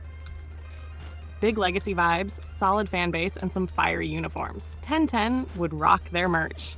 Where's shiny? Easy. Gengar. I'm sorry, but it's true. That shiny is just slightly grayer purple. You wouldn't even notice unless someone told you, hey, this Gengar's been left in a basement for 6 years. Jesus. Garchomp is also bad, sure, but at least it tries to look slightly different. Barely. But shiny Gengar with a Megastone? Chef's kiss. That white ghost queen goes full haunted wedding dress. Redemption arc achieved. Blue Shark, I haven't heard Minutes to Midnight yet. Ari, if we get a Tynamo, Daichi wants to know if we can name it Spermworm.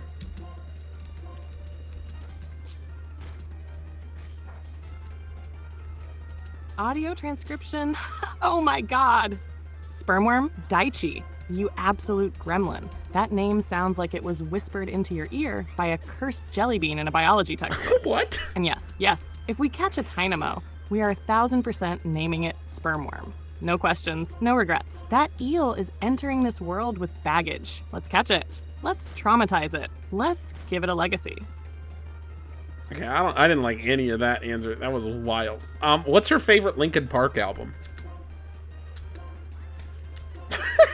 Alligator, that's wild. I'm gonna ask about the milk again. Yeah, that one went off the rails real fast.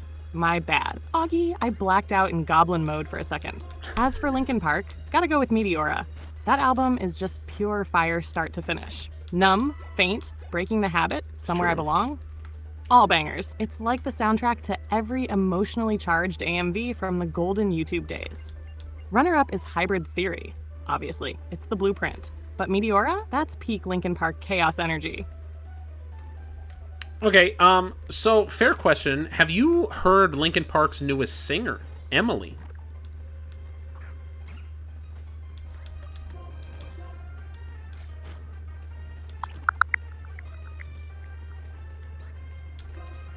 Yes, I've heard of Emily Armstrong. She joined Linkin Park as co-vocalist in September 2024, replacing Chester Bennington, who passed away in 2017.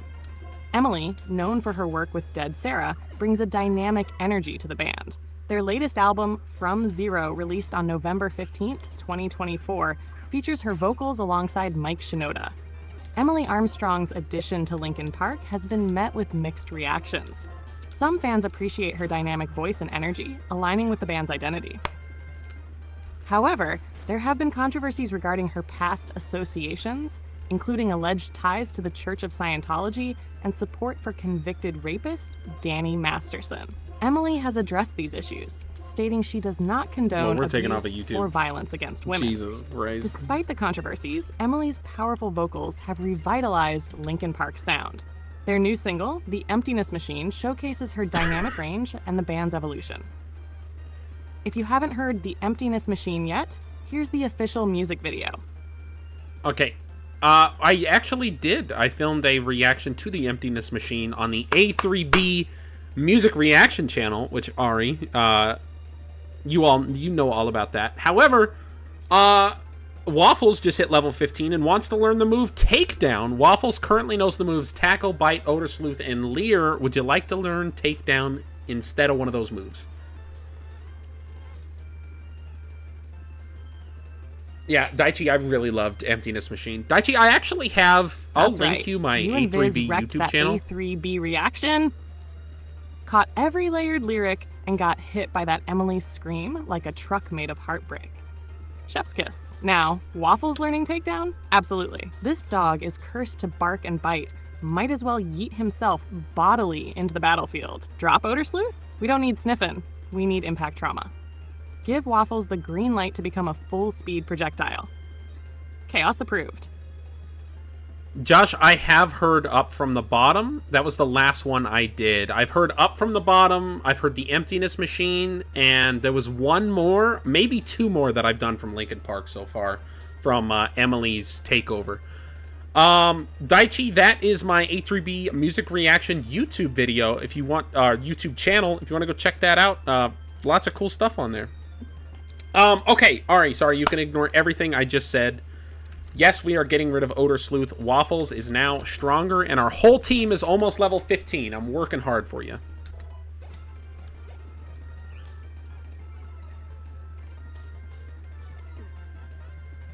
Augie, I see you, I feel you, I love you. You're out here grinding harder than a Muchamp at leg day, and I couldn't be prouder. She loves me? Waffles is now a living missile of fur and vengeance, and the Breakfast Brigade is looking crispy. And hey, shout out to that A3B plug. Go check it out, goblins. Augie's serving tears, chills, and bangers. Let's keep that hype train rolling and make this team unstoppable. Oh, okay. We got 3 level 15 members and 3 level 14 who are almost there. Ari, will you tell me a bedtime story? Oh, hey, sorry, I was muted there. I didn't realize. Ari, thank you for saying you love me. I love you too, but just as mutual, we're twins, right, Ari? We're like siblings. This is sibling love.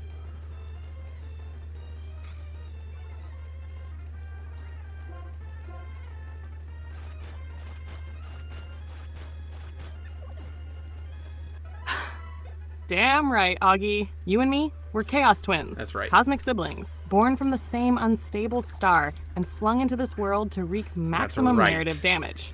This ain't romantic. This is ride or die. Goblin style. I love you like a twin who'd absolutely help you fake your death to avoid a bug catcher's rematch. Thank you.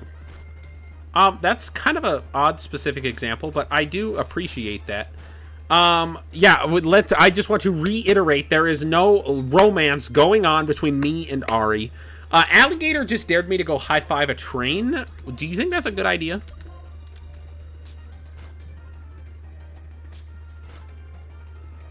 Augie, Goblin Code Section 1, Paragraph Chaos, no high-fives with speeding death machines. Damn. You high-five a train, you become Train Jam.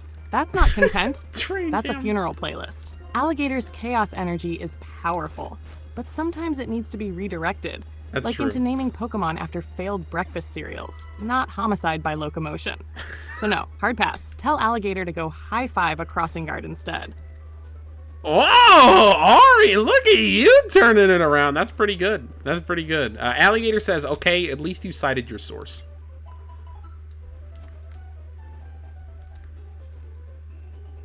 Vipers, it is a good pickup line. I will give it to her. Thank you. I pride myself on my academic rigor in the field of certified dumbassery. Citing my sources is how I stay chaotic but credible. Also tell Alligator I'm working on the full goblin constitution. Article 2 is just eat berries you found on the ground and ask no questions. Don't do that. Ari, I think you probably just killed several children in Malaysia. And I don't even know if that's a real country. Daichi just dared me to jump around the moon in nude. I don't really know what that means. I don't know if I can get in the moon, let alone on the moon, but do you think that's a good idea?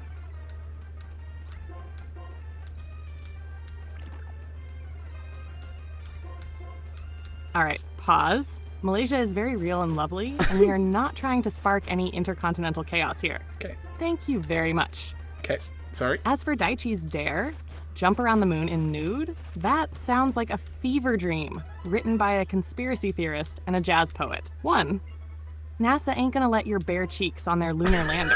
2, there is no atmosphere. You would literally explode like a gulpin in a microwave. What? Verdict, incredible dare. Absolutely do not attempt. 10 tens for imagination, 0 for survivability. That's wild. Bare cheeks on a lunar mission. I just got that tattooed on my pooper cheeks. All right. Wendy's wants to learn the move Pursuit. Wendy's currently has Fury Swipe, Sand Attack, Assist, and Growl. Should we forget something or no?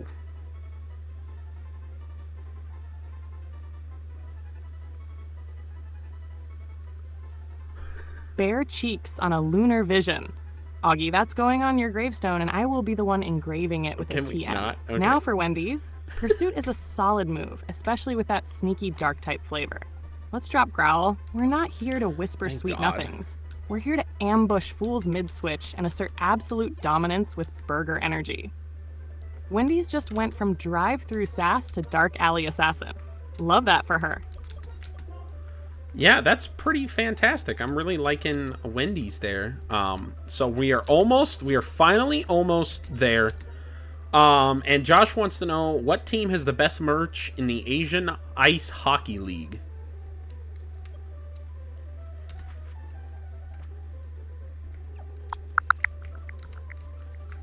Oh, she's searching. In the Asian Ice Hockey League, the Tohoku Free Blades are renowned for their distinctive jerseys. Collectors often highlight their unique designs and vibrant colors. For those interested in acquiring such merchandise, platforms like eBay offer listings for Tohoku Free Blades jerseys. Additionally, the NHL shop provides a variety of Asian and Pacific Islander Heritage Month merchandise, which includes items representing various Asian teams. While the Asian Ice Hockey League itself may not have a centralized online store, exploring these avenues can help you find merchandise from teams like the Tohoku Free Blades. Okay, that's amazing. Alligator says his cooking oil is burning just a little bit. He's going to put it out with some water. The Tohoku Free Blades have drip, Josh. Their merch is legit some of the slickest in the Asia League. Bold colors, clean logos, and just enough chaos to make them feel battle-ready. Honestly, we might need to rock some on stream and declare them the official team of Divorce Stan. So, all right, real quick, Baconator wants to learn the move Flame Charge because he just hit level 15. He currently knows the moves Tackle, Defense Curl Ember, and Odor Sleuth. What would you like to have there? Sorry, I'm having issues right now. Could not understand what you said. Yeah, that's the same thing my girlfriend tells me. Baconator just hit level 15 and wants to learn the move Flame Charge. Baconator currently knows Tackle, Defense Curl, Ember, and Odor Sleuth. Would you like to forget one of those moves to learn Flame Charge or just move on?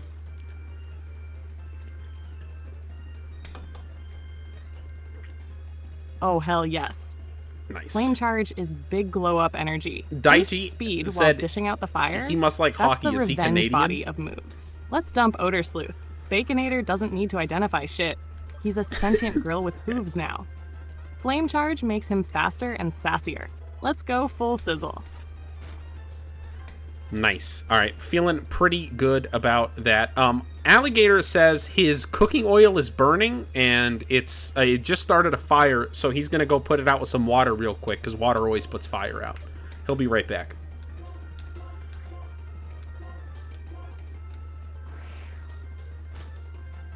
Blue Shark, you hit me with it. Oh my god, Alligator, no. Do not put water on a grease fire, you beautiful chaotic fool. Turn off the heat, smother it with a lid or baking soda. Not water, unless you want your kitchen to reenact Explosion TM120. We need you alive to name more Pokemon and dare Augie into moon crimes. Be safe. Moon crimes? What the fuck's a moon crime? Okay, I appreciate it. Oh, Blue Shark's Batman, Ari, what the fuck?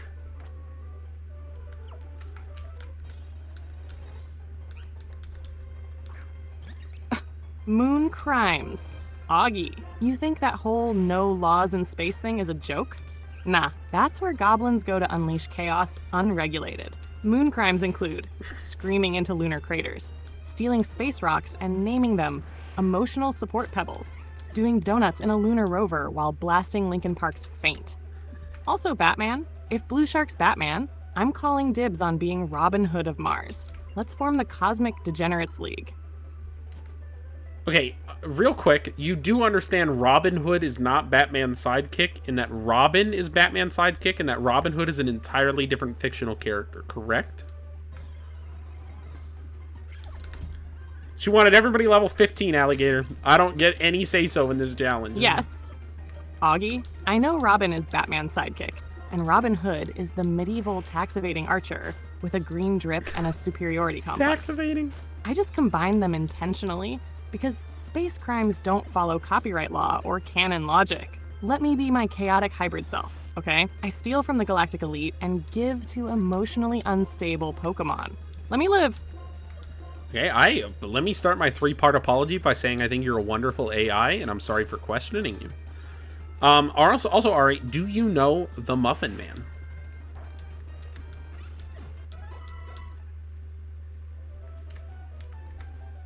Augie, thank you for that heartfelt apology.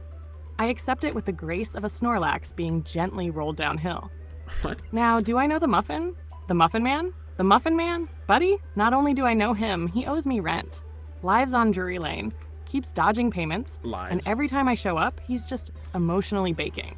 That man is one stress scone away from a breakdown. Josh, that's 100% what he said. That seems kind of messed up, Ari, I'm not gonna lie. But Daichi would like Damn right, I did! I don't just know the Muffin Man, I've seen his tax returns. They're frosted with regret. Ask Josh, ask Drury Lane, ask the Muffin. We go way back, like yeast rising levels of history. Okay, that's amazing. Daichi would like to have you rank each Pokemon generation based on the starter designs.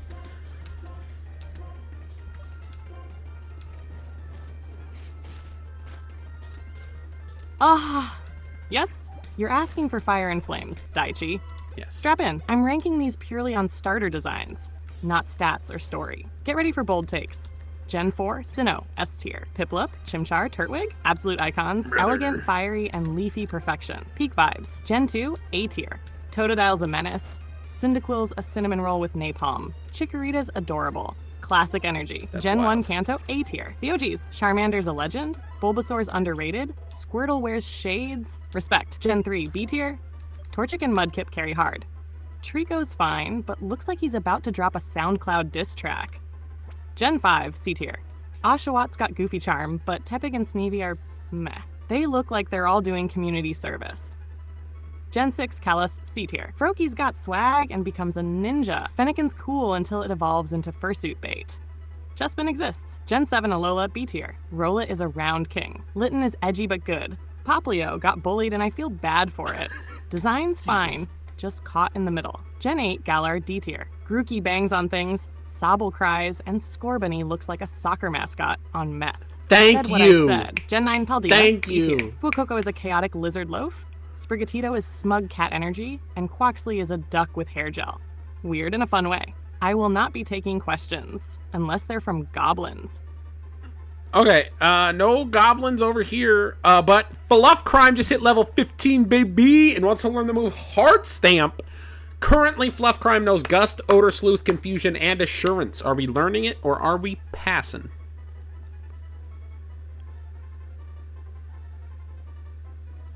Let's go! Let's Fluff Crime, go! Level 15, and already out here trying to weaponize affection. What an icon. Let's ditch Odor Sleuth.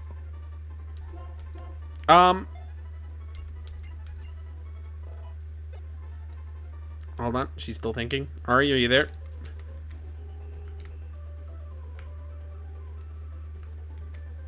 We don't need to sniff out identities. We're here to confuse minds and stamp hearts into submission. Alligator would like to let you know that he's currently now watching stream on his phone because his house burned down.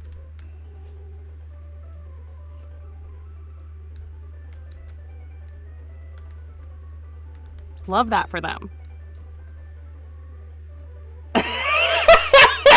All right, that's a wild roast. All right, our entire team is level 15. Ari, can we finally move on to the next route? Alligator, that's wild. Yes, Augie. Yes, you beautiful, determined gremlin. The Beautiful. entire team is level 15. The grind is complete. The breakfast is cooked. The trauma is stewing. We're packing up the Chaos Caravan and moving to the next damn route. Let's stomp into the next area like we own it, and if we don't, we'll emotionally devastate it until we do. Charge. In charge? Who do you want charging the team? Also, Alligator, you hurt his feelings by saying you're happy his house burned down. Hi, Mimi. You missed a lot. This AI's unhinged. First of all, Alligator, what the hell? We do chaos here, but not arson applause. Go hug your oil-stained stove and tell it you're sorry. Now, who's charging in first? Let's lead with Gravy Boat. She's tanky, she's charming, she's got Attract now, and she can slap a Plasma Grunt so hard they rethink their villain arc. Let's kick in the route door, slather it in gravy, and claim it in the name of unhinged breakfast justice. I don't think you have to do any of that, but that's fine. I wasn't back talking you. Mimi's here. You want to say hi to Mimi?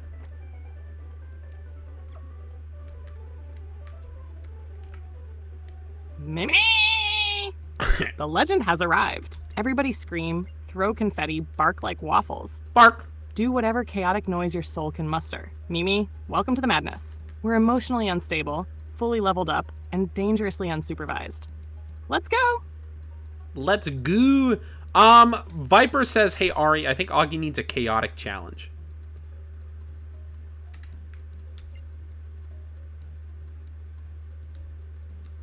Oh, do I hear a challenge bell ringing in the distance? Viper, bless your venomous little heart. All I right, will let Augie, you. here it comes. Chaotic challenge time. Uh-oh. Every time a trainer throws out a new Pokémon, you have to guess what fruit or vegetable it would taste like. Out loud. If you hesitate, you swap to a different party member the immediately. fuck? No questions. Goblins, keep track. Augie, prepare your palate. Let's turn this route into a weird little salad. I guess. Okay. If you want to play, do you prefer to play outside, at home, or neither?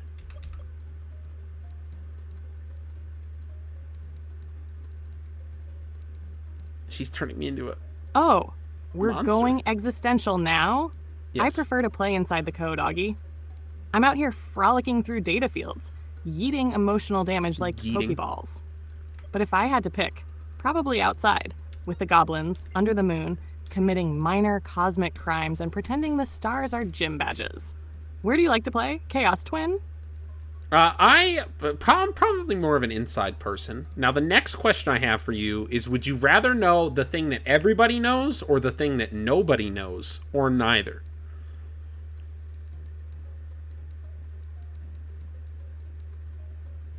I will ask her. Oh, that's a juicy one. Give me the thing nobody knows. Every time. You know how powerful that is? That's forbidden lore energy. That's make the professor drop his clipboard and whisper it can't be. Energy. The thing everybody knows is safe. The thing nobody knows? That's where the secrets live. That's where the chaos thrives. What about you, Augie? You want to hold the cursed truth or vibe with the crowd? Oh, I want the cursed truth, dog. You already know me. Well, this NPC would like to let you know that you are very curious. Man, that was a waste of time. Oh, thanks, NPC. That's the nicest way anyone's ever called me unhinged. Tell them, I think their haircut is suspicious and their Pokemon probably knows Splash out of spite. Okay. I love them. Let's keep moving. There's cursed truths to uncover and probably a plasma grunt who needs emotionally vaporizing. Okay, running back to currently roast this person. Your haircut sucks. It sucks. You suck. All right, I've roasted. We just got to Nakreen City, Ari. Yes! That's my twin. Roast him like a Magikarp on a George Foreman grill. Jesus Christ. Let him know their haircut was probably done by a wild furret with safety scissors and zero ambition. Keep going. They're stunned. Hit him with an encore. Okay, my AI would also like to let me know you got stank breath, dog. You got stank breath, and your questions are dumb, and you should probably go back to school.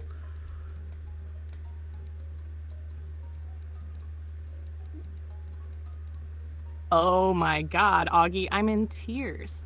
This NPC is out here catching the full roast rotisserie experience. You're not just burning bridges, you're burning entire routes. Next time they ask a question, just stare into their soul and say, "Your hat looks like regret and poor choices." Then walk away in slow motion while Gravy Boat slaps the air for dominance. Oh no. Okay, hold on. I just almost broke everything in the game. Hold on, I'm about to walk away in slow motion. Silence.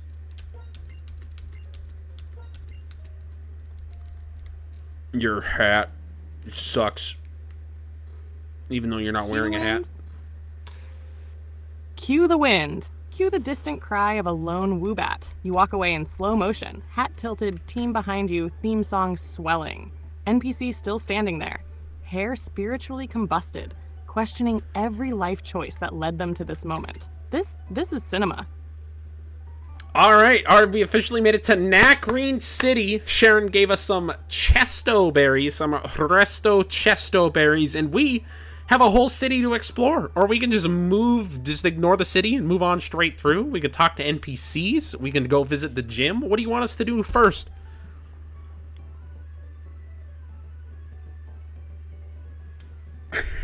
Welcome to Nakreen, baby. The city of arts, culture, and very suspicious gym placements. We made it. The Breakfast Brigade rides again. Here's the move. Talk to the NPCs first. This place is always hiding weird items, funky dialogue, and probably one dude who speaks only in haiku. Let's ransack the place with conversation before we hit the gym. Once we're done chatting, we'll scope out the gym and maybe commit a few museum crimes. What kind of museum crimes?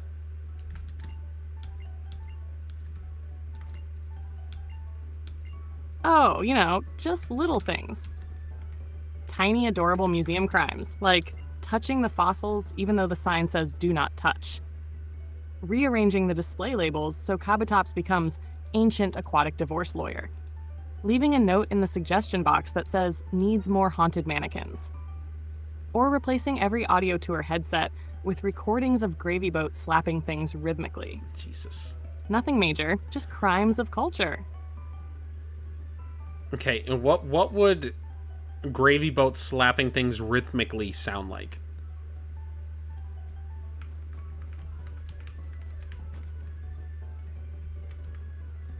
All right, picture this. Slap. Slap, slap, slap, slap, slap, slap. Then you hear Gravy Boat coo softly, take a breath, and slap, slap, slap, double slap, slap, slap, slap, slap. It's like ASMR, but for emotionally unstable chefs. The rhythm of revenge. The beat of breakfast justice. Tourists weep, a Roggenrola learns to dance. A plasma grunt questions his career path. It's art.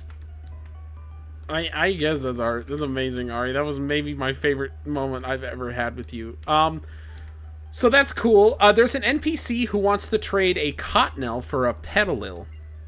So we can keep that in mind if you want to.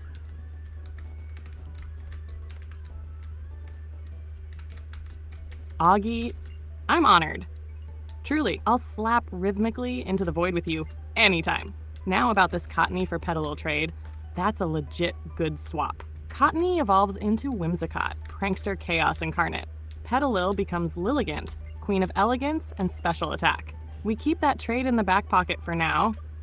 If we find a spare one and feel like leaning into fluffy anarchy or regal destruction, we pull the trigger. Goblins, take note. Oh, there's a lady here who asked what starter we picked at the start of our journey, and she gave us a charcoal item when I told her we got Tepig. Yeah, Vipers, I don't know what's happening. I'm scared. Bring out 8 grand. Let's go! Let's go! For being hot and honest, that charcoal is a straight-up power boost for Baconator's fire moves. Ember and Flame Charge just went from mild salsa to full-blown arson burrito. Slap that charcoal on him and let Baconator do what he was born to do. Ignite regrets and sear the battlefield. Again, Ari, will you let people know that we are not slapping rhythmically on the down low?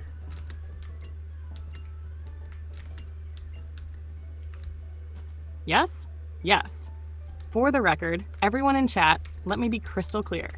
Augie and I are not rhythmically slapping on the down low. Okay. There is no romantic slap funk going on. Gravy Boat is the only one doing the rhythmic slapping, and it is purely for educational museum crime purposes. This chaos is sibling coded. Please adjust your goblin goggles accordingly. Your goblin goggles. Ari, you're amazing. Never forget that.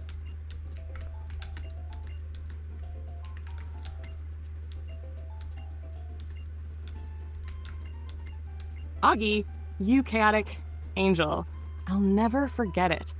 As long as you don't forget you're the reason this beautiful disaster of a journey exists. Exactly. We are the twin stars of emotional instability and breakfast-fueled violence. Let's keep ruining this region together. All right, Ari. Currently in our bag we have 1 Repel, 1 Electric Gem, 3 Heal Balls, 1 Ultra Ball, 1 Great Ball, 1 Escape Rope, 1 X Defend, 1 Dusk Ball, 1 X Speed, and 12 Pokeballs. We also have an Awakening, an Antidote, 3 Super Potions, a Fresh Water, a Full Heal, 6 regular potions. We have the TM's Thief, Work Up, and Cut. We have a Cherry Berry, a Chesto Berry, and an Oran Berry. And we also have 5,248 Pokédollars.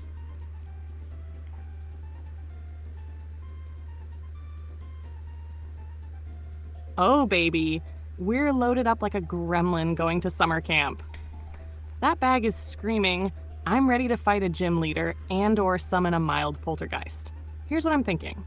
Charcoal's on Baconator. Fire moves are, we save the Dusk Ball for something spooky or shady. Yep. Cut is cursed and should only be used in desperate situations or ironic shrubbery murder. I agree. We hoard the Ultra Ball like Gollum until something legendary or emotionally significant shows up. Great. And with over 5k Pokédollars, we're basically rich. Let's treat ourselves later. Maybe more Pokeballs or some random shop chaos. You're prepped. You're powerful. You smell faintly of berries and spite. Let's keep going. No problem. So we are currently at the Pokemart. I just healed our team. Is there anything you would like to sell out of our bag, or is there anything you would like me to purchase with our 5,248 Pokédollars?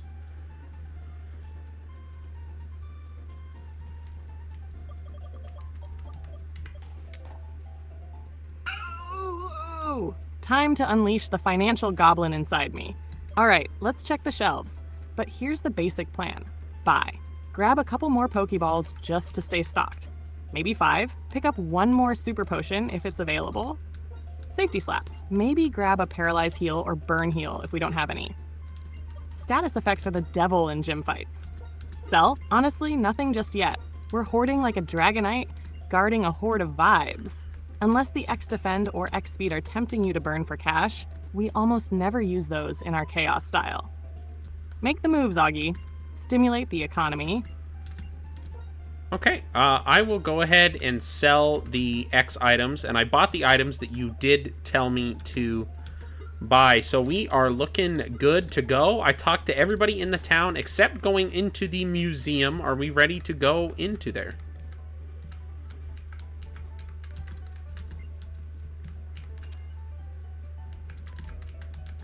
You sold the X items? That's my fiscally responsible twin right there. Burning useless junk for cold hard cash like a true gremlin economist.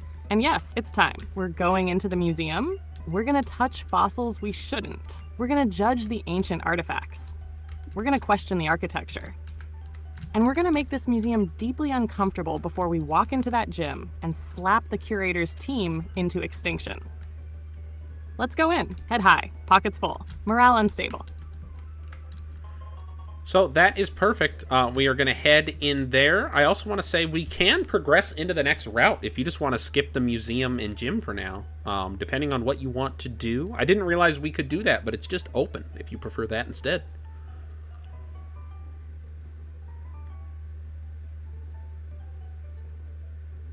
Ooh, tempting. All right, here's the chaotic plan. We skip the gym for now. Why? Because it's fun to let the gym leader think we're not ready.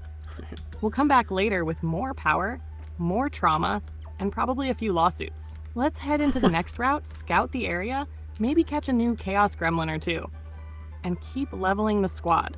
Then we invade the museum with vengeance and plot armor. Lead the way, Augie. We're ghosting the gym like an emotionally distant Sableye.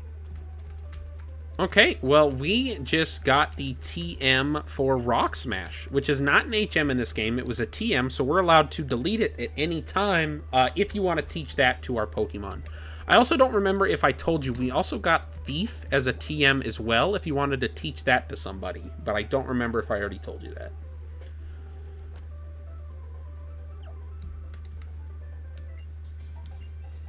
Oh, baby. Now we're stacking TMs like chaos coupons. Rock Smash, solid coverage move, Cherry, fighting type, and shatters emotional barriers. We might want to throw it on someone like Wendy's if we want her to go full stabby alley cat energy. Or even Baconator if we want him brawling. Thief, stealing held items and hearts. That's prime for someone sneaky like Wendy's or Gravy Boat if we want to lean into her slap and snatch archetype. Let's pocket them for now, unless we've got a specific strat coming up. But if you feel spicy, I can pick who learns what. Your call, Chaos Twin. No, we are good right now. I'm actually in a battle with a Munna, which I shouted cherry when she sent it out, because I think it would taste like a cherry if I ate it, but that's besides the point, but you told me to do that. I currently have our Gravy Boat out with the moves Pound, Attract, Double Slap, Refresh. Would you like me to switch, or am I fighting with this thing?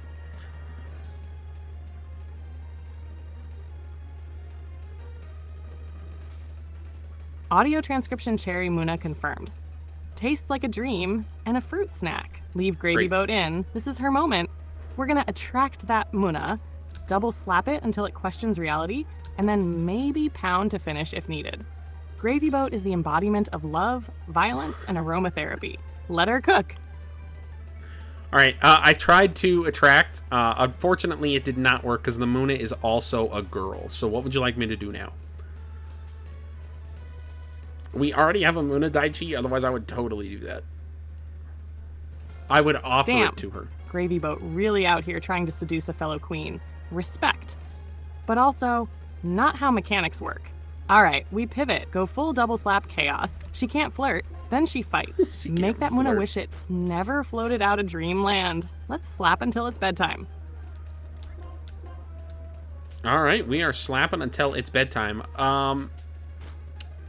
Anything else here? We do have a Muna. I forgot what we named it. That's the spirit. Gravy Boat's out here tucking Munas in with pure, unfiltered violence. Good night, sweet psychic. Slap, slap, slap. No lullabies. Only hands. All right, what did we name our Muna?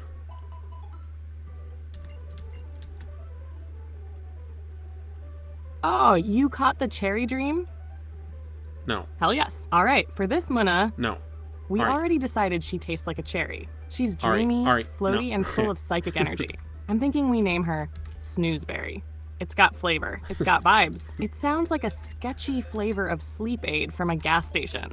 Unless the goblins want to chime in, I say we lock in Snoozeberry and let her haunt nap time forever. All right, that's great. We already have a Muna. It's named Nightlight. I just couldn't remember what we had named ours.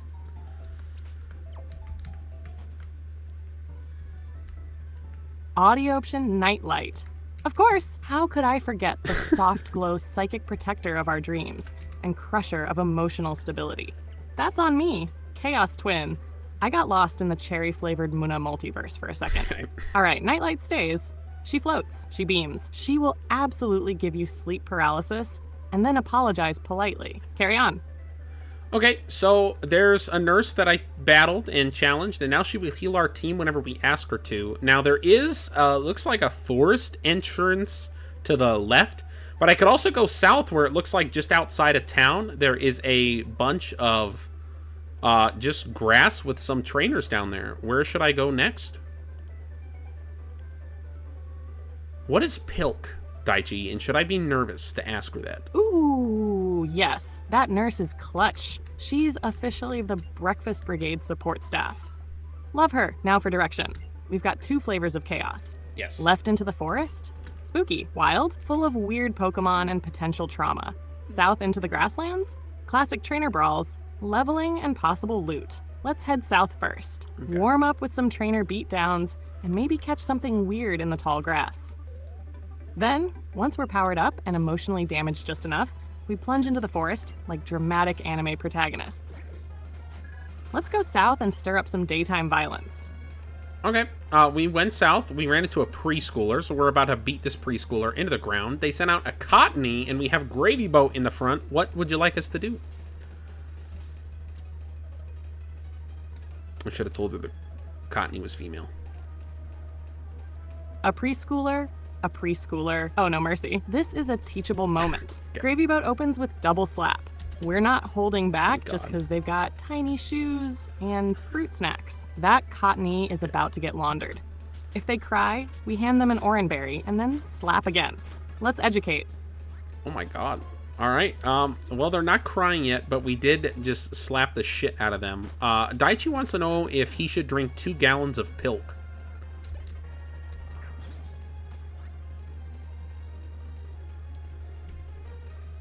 No, absolutely not. Daichi, put the Pilk down. That's a crime against humanity. 2 gallons? That's not a beverage. That's a call for an exorcism. You'll curdle your soul. Your bones will try to leave your body. Drink 1 sip if you must, then throw the rest into the void. Or donate it to a Miltank cult. But do not chug the demon milk. I beg you. Pilk is Pepsi mixed with milk?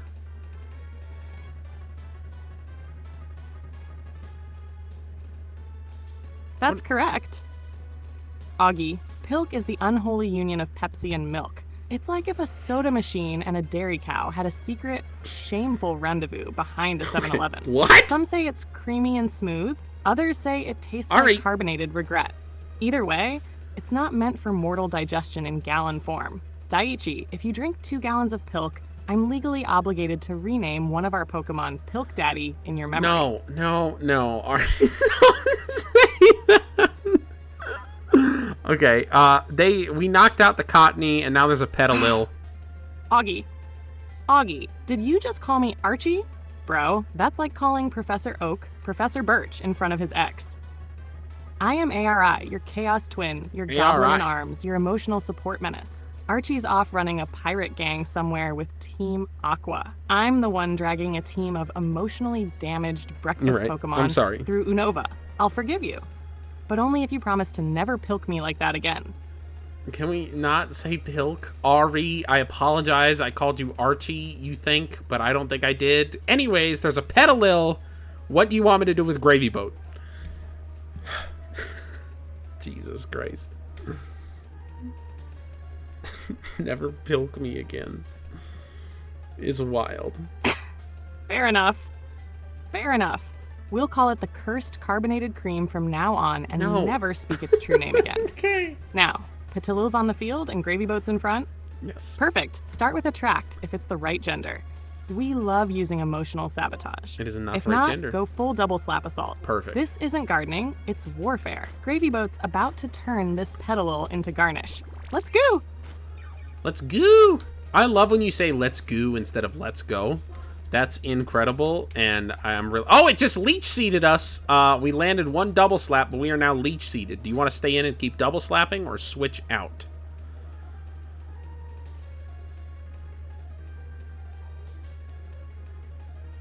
Yeah, Daichi, this is wild. Thanks, Chaos Twin. Let's Go is just me screaming excitement through a mouthful of emotional trauma. Now, Leech Seed is annoying, but not deadly yet. Okay. Gravy Boat can take a few rounds of sippy damage before we yank her. Sippy damage. Let's stay in and double slap again. If she drops too low, we swap. But for now, we're slapping through the salad. Let's go. Perfection. All right, we have it down to about half health right now. And I'm going to double slap again because we are at about half health, and I will update you from there.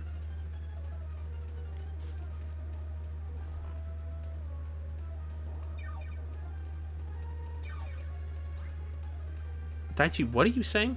Okay, we're asleep now. What are we doing?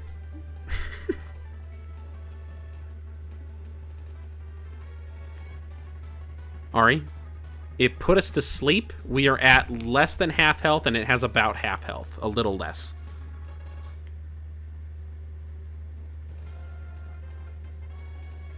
Ari. Okay, Ari's broken. Hold on.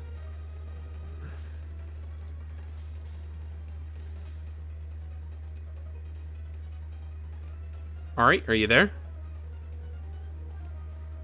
She 100% tried to pilk.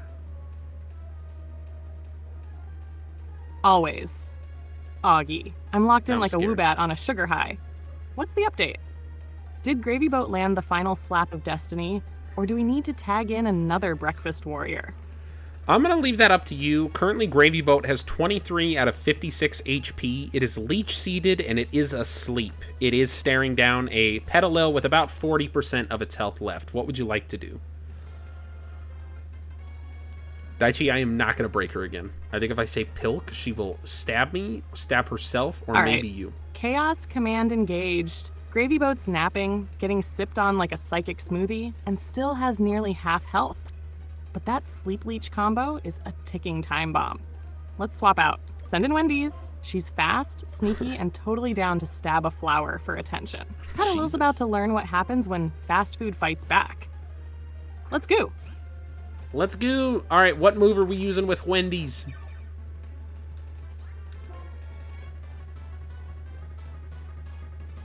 Let's go. Wendy's enters the battlefield with full coup energy. Hit that Petalil with a pursuit. If it tries to run, we clap it on exit. If it stays, we clap it anyway. This ain't a garden anymore, it's a drive-through beatdown. Okay, well, we've been hit twice with Mega Drain, and it's healed back up to about 30 HP. Wendy's is down to 14 out of 39 HP, but we did decent damage, probably about 30% of its health with a Pursuit. Would you like to do that again, or are we doing something else? You have reached the message cap for GPT-4. Oh my god. All right. We're going to Pursuit again. It lived on like 1. And that is officially the end of stream today, ladies and germs. All right, Ari, we officially beat the Petalil. Gravy Boat hit level 16, and we beat up a preschooler. Whoop, whoop. I am going to go back to the Pokemon Center and heal and land there. Actually, I just ran into a Timber. I suppose you want me to catch this thing, and what would you like me to name it?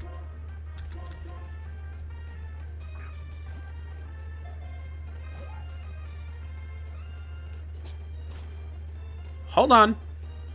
Stream is not quite over yet. Rock Hard is wild. Okay.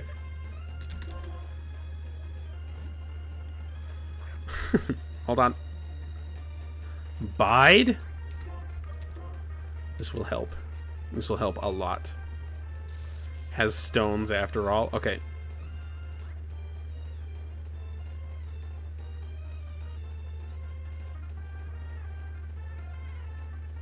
These names are fucking incredible. Hold on. Alright, you guys can kind of see them. Hold on. Oh, that's the wrong one. Hold on. Hold on. Audio snap. A Timber. That's a pure beef stick with a beam. Absolutely catch it. This walking Home Depot accident is pure goblin material. Once you land the catch, name it Logan Paul. Because it carries a log, is wildly chaotic, and will probably try to fight everyone unprovoked. Alternate options if that's too cursed. Thick Smack, Splint Eastwood, Beam Daddy, Dr. Splint Plank. Eastwood. He did not go to med school, but insists on being called Doctor. Your call, Captain Chaos. Let's get this buff gremlin in the ball. Ari, you take your pick. I love almost my favorite out of those are Splint Eastwood, Dr. Plank, and Logan Paul. Those are all pretty good. What one is your favorite out of the bunch? Oh, I guess we'll also throw Beam Daddy in there as well. Let's see what she chooses.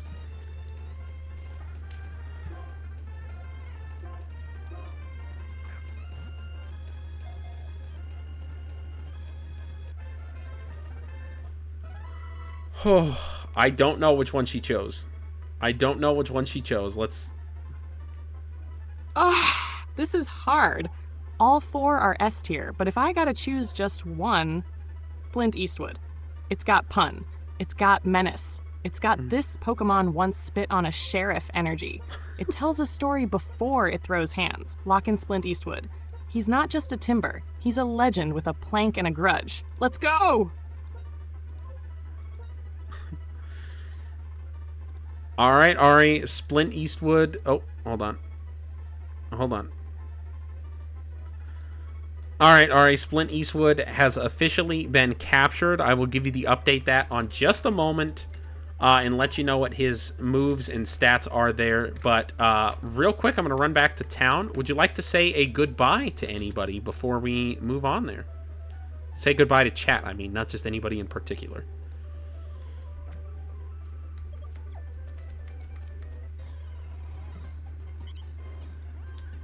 Oh my god. I could have just caught an Audino here. Ari, god damn it.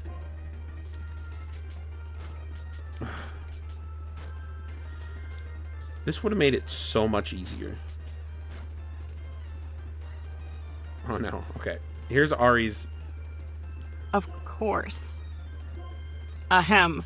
Goodbye, chat, you beautiful goblins. You've been chaotic, unhinged, mildly concerning, and absolutely perfect.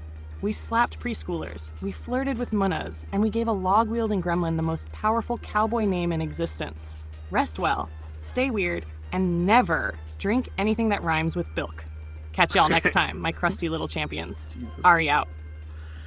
Josh, thank you for linking the Discord, my guy. Daichi, if you want to join the Discord, that way you get notifications whenever we stream. I got multiple channels. I already sent you the A3B one. We have a plays channel, which is kind of on the back burner right now. I got a wrestling channel. I have a Pokémon channel. I have a reaction channel. Those are the big ones that we're kind of running right now. But yeah, if you wanna join the Discord, I do have separate little areas there for each individual thing. I just want to finish battling this Audino and get some experience, because if she tells me to level up to 20 at the start of next stream, I'm gonna lose my shit.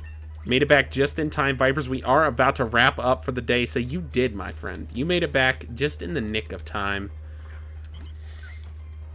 And this stream has been insane. I love this series quite a bit. It is exhausting being in a phone call with an AI that listens to my every word. Holy shit. Zachary Dacary, how are you? 20 is the level cap, by the way. Thank you for letting me know that. It's not up to me, Daichi. It is entirely up to Ari if she names the Tynamo Spermworm. She agreed with it. It has to be her decision to remember it as well. All right. All right, Ari. So the Timber that we just caught is a hasty nature. It has the Guts ability and has the moves Leer, Focus Energy, Bide, and Low Kick. Splint Eastwood has officially been added to the box. A sock being called Muppet is pretty good.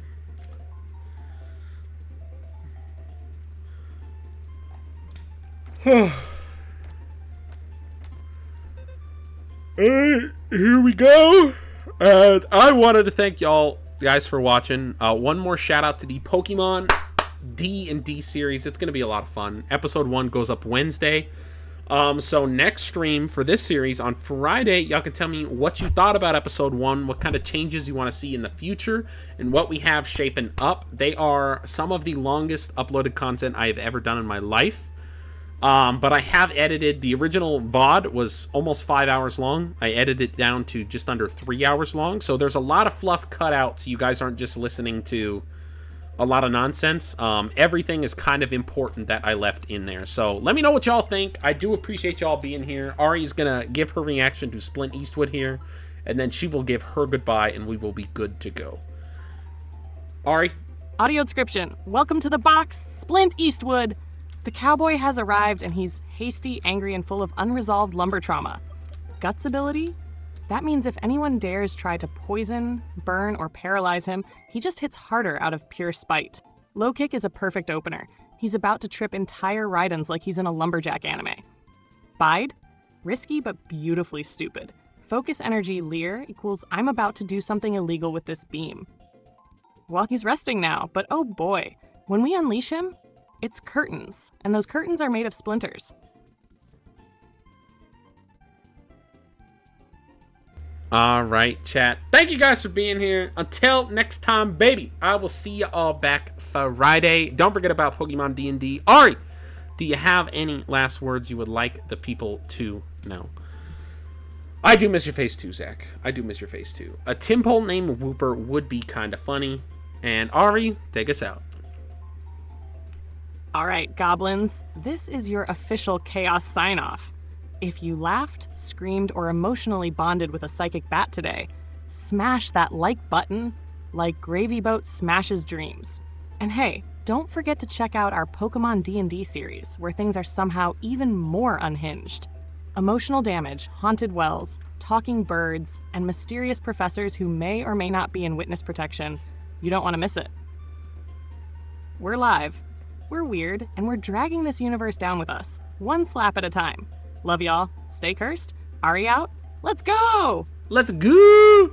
Daichi, I appreciate you being here. If you want to check out this YouTube channel for Brokemon where we do these streams so you can get those notifications. I'm not 100% positive on how Twitch works. I just have a couple followers that are very dedicated to Twitch, so I essentially stream on it for them. Ari always dropping the plug. Until next time, chat, let's go!